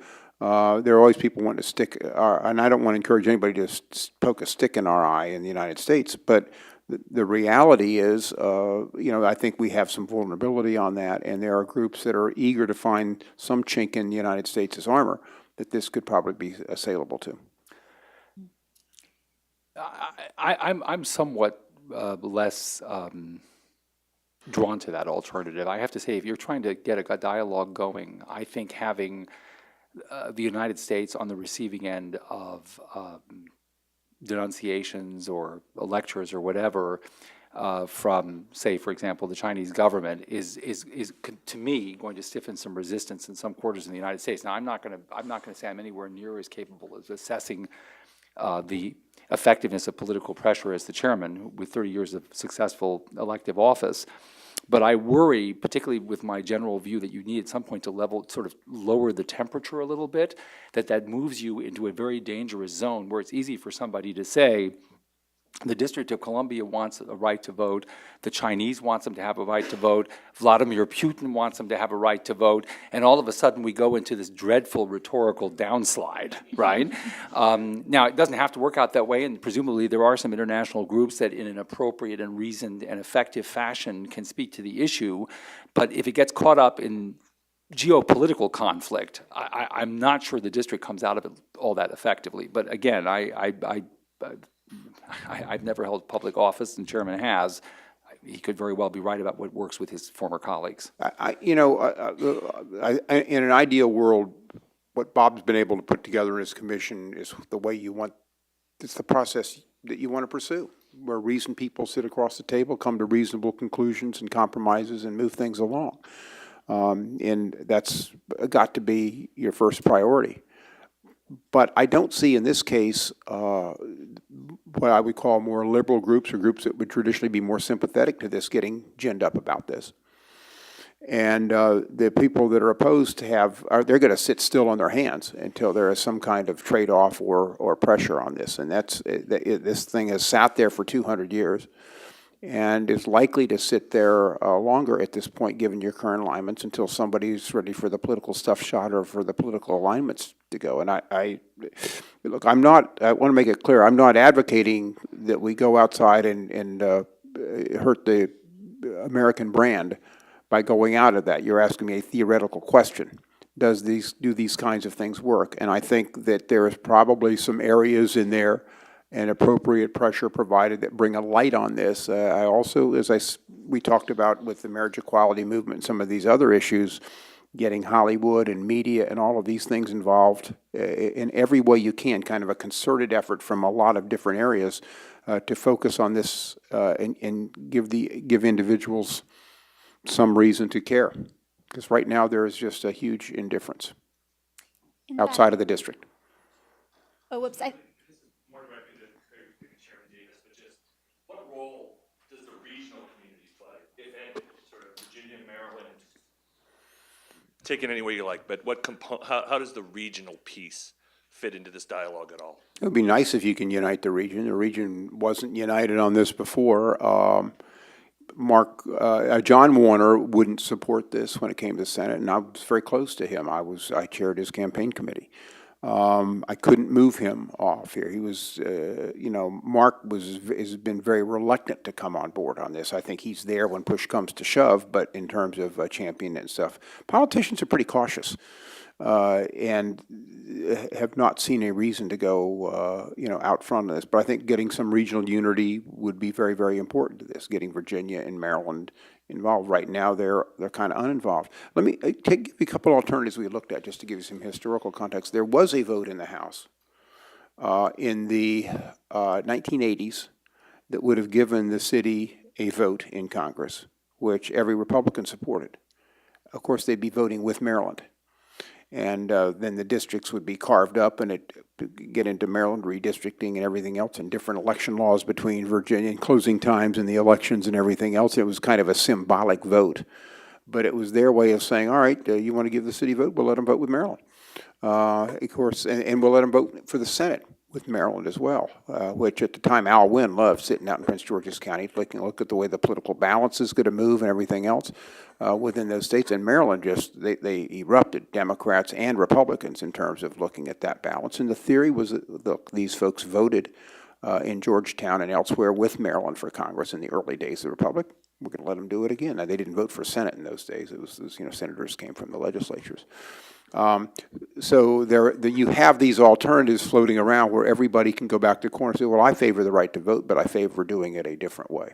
Of course, the city wants its own vote and its own imprint on this. I think they're more concerned about that than just having the right to vote. But voting with Maryland is something that the Congress, at least the Republicans, voted overwhelmingly for in the House when it came up once before. There was also a constitutional amendment to allow the city to have those. One Republican, Wayne Gilchrist from Maryland, voted for that when it came up, and that was before I got there in the 90s. That, just for an historical context. Sorry, this gentleman over here had his waiting patiently. Thank you, and just want to thank the organizers again, and I think this has been a great panel. At the end of the day, it does come down to the politics, and so it's interesting to hear more about that. My name is Neil Weir. I am a resident of DC, but actually grew up in the U.S. territory of Guam, and so I've been happy to hear today kind of a conversation about broadening these issues to be part of the broader conversation of voting rights. Some of the things that I thought were particularly powerful on the panel are talking about the need to create conditions for a new kind of dialogue, recognizing that voters in other parts of the country don't really care about DC voting rights. They certainly, with equal measure, don't really care about territorial voting rights, and the need to create a new framework that can have this conversation in a new way. And as, with some of those thoughts in mind, that a year ago I created a new organization called We the People Project that works to achieve equal rights and representation for the nearly 5 million Americans living in these non-state areas, DC and U.S. territories. And towards that new frame, our slogan is equal rights wherever you live. So this isn't a DC voting rights issue. This isn't a Puerto Rican voting issue or statehood issue. This is an American national civil rights issue about 5 million Americans who are denied the right to vote. Then the need for a new politics. The 5 million Americans that live in these areas are not monolithic. In fact, the current governor of Guam is a Republican. The current governor of the Northern Mariana is a Republican. They're coming in town for the National Governors Association. So it helps broaden the conversation from a strictly partisan one, which is really hard to avoid here in DC, to one that these areas actually have elected Republicans and have other demographics, large Latino populations, large Asian Pacific Islander populations, that really both parties need to reach out to in ways that maybe hasn't been the case on DC issues. And then, and finally, creating new conditions for the conversation. And so our organization is using impact litigation to help drive change to the political process, much as Brown v. Board and overturning Plessy helped drive pressure for the political branch to do something that otherwise perhaps they might not have done. And so I'd be interested in hearing more from the panel on your perspectives about new frames for how to talk about these issues, ways to create new politics around these issues, and also, and perhaps I think most importantly, ways to create new conditions for a conversation that overcomes some of these historic obstacles.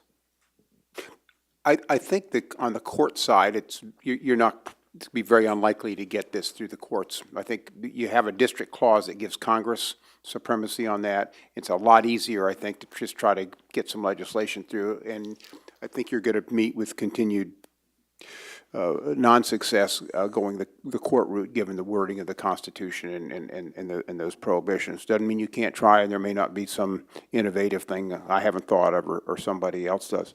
Territories are very different from the District of Columbia. First of all, a number of territories have become states over time. That's basically been their path to representation.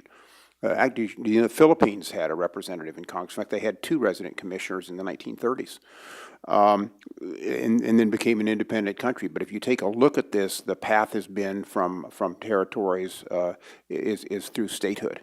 And that's a different argument. The cities tried that argument, and I think that's gone nowhere. one of the reasons is opposition from Virginia and Maryland over a commuter tax that is likely to come forward and affect their citizens.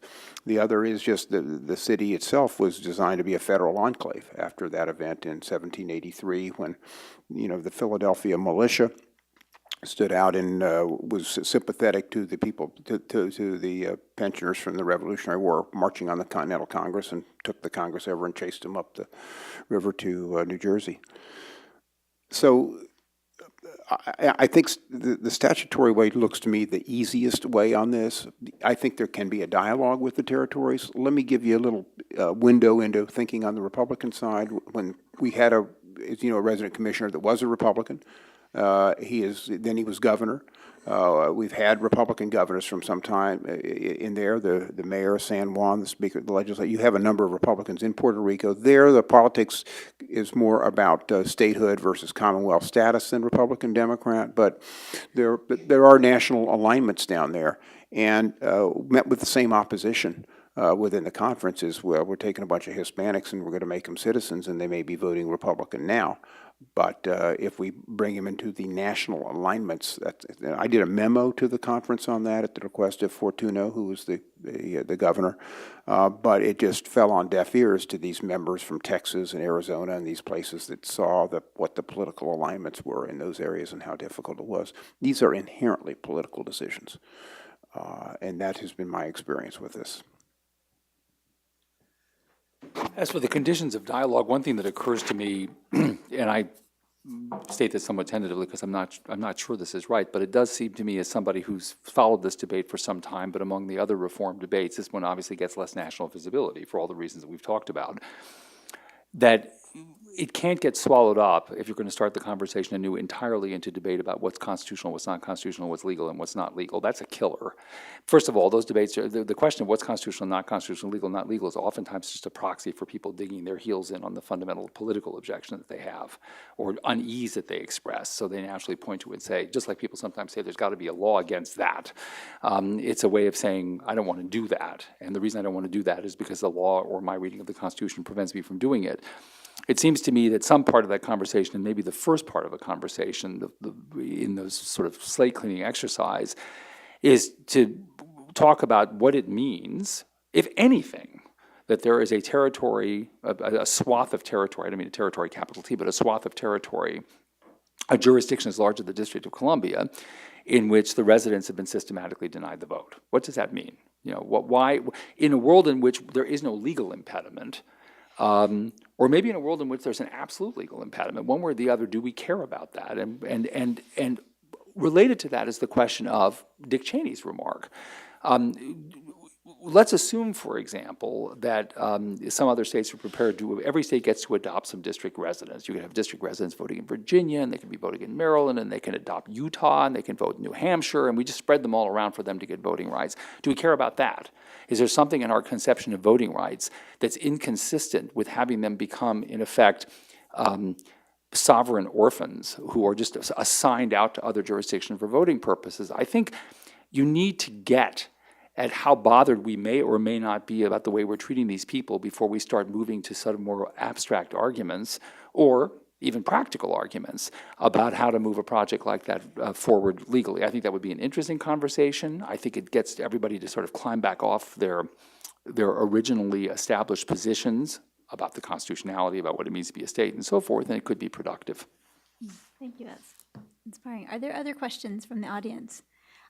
I have one that I'll throw out, which is I think there was an interesting sort of opportunity during the shutdown last fall, for discussions about autonomy in the district, and I guess that sort of leads to the question of the incremental approach versus something grander, which is sort of where we started the day off today, talking about the idea of a constitutional amendment. And so as between the two, or something in between, if you were sort of thinking about moving this forward, would an incremental approach sort of, someone mentioned earlier the idea of sort of like acting like a state, if that's your goal, is statehood, is there some sort of potential to move this forward by the baby steps approach in your mind? Well, the city's history's been baby steps approach. First, they had an elected school board, and they go to, an appointed mayor, an elected council. I mean, it's been baby steps. One of the difficulties has been the city's leadership sometimes has decided they want all or nothing, and have not taken, and that's been a leadership call, whatever leadership in the city is, but have not been willing to do this a step at a time, that they wanted to get the whole shebang. There was a group in the city that opposed my legislation because it didn't include 2 senators. So, I mean, that's a conversation the city's got to have. Right. But if you look at the history, it's all been incremental. There was pretty close to unanimous agreement in Congress that the city shouldn't be shut down just because Congress can't get its work done. Now, that's another glaring, when people focus on that, how do you explain that? But they couldn't get it done. Right. But you notice when the mayor, and I think he made a pretty courageous call, declared everybody essential, nobody came in and questioned him. Or if you went to court, he probably got enrolled. It was, because everybody recognized he was on the right side of that issue.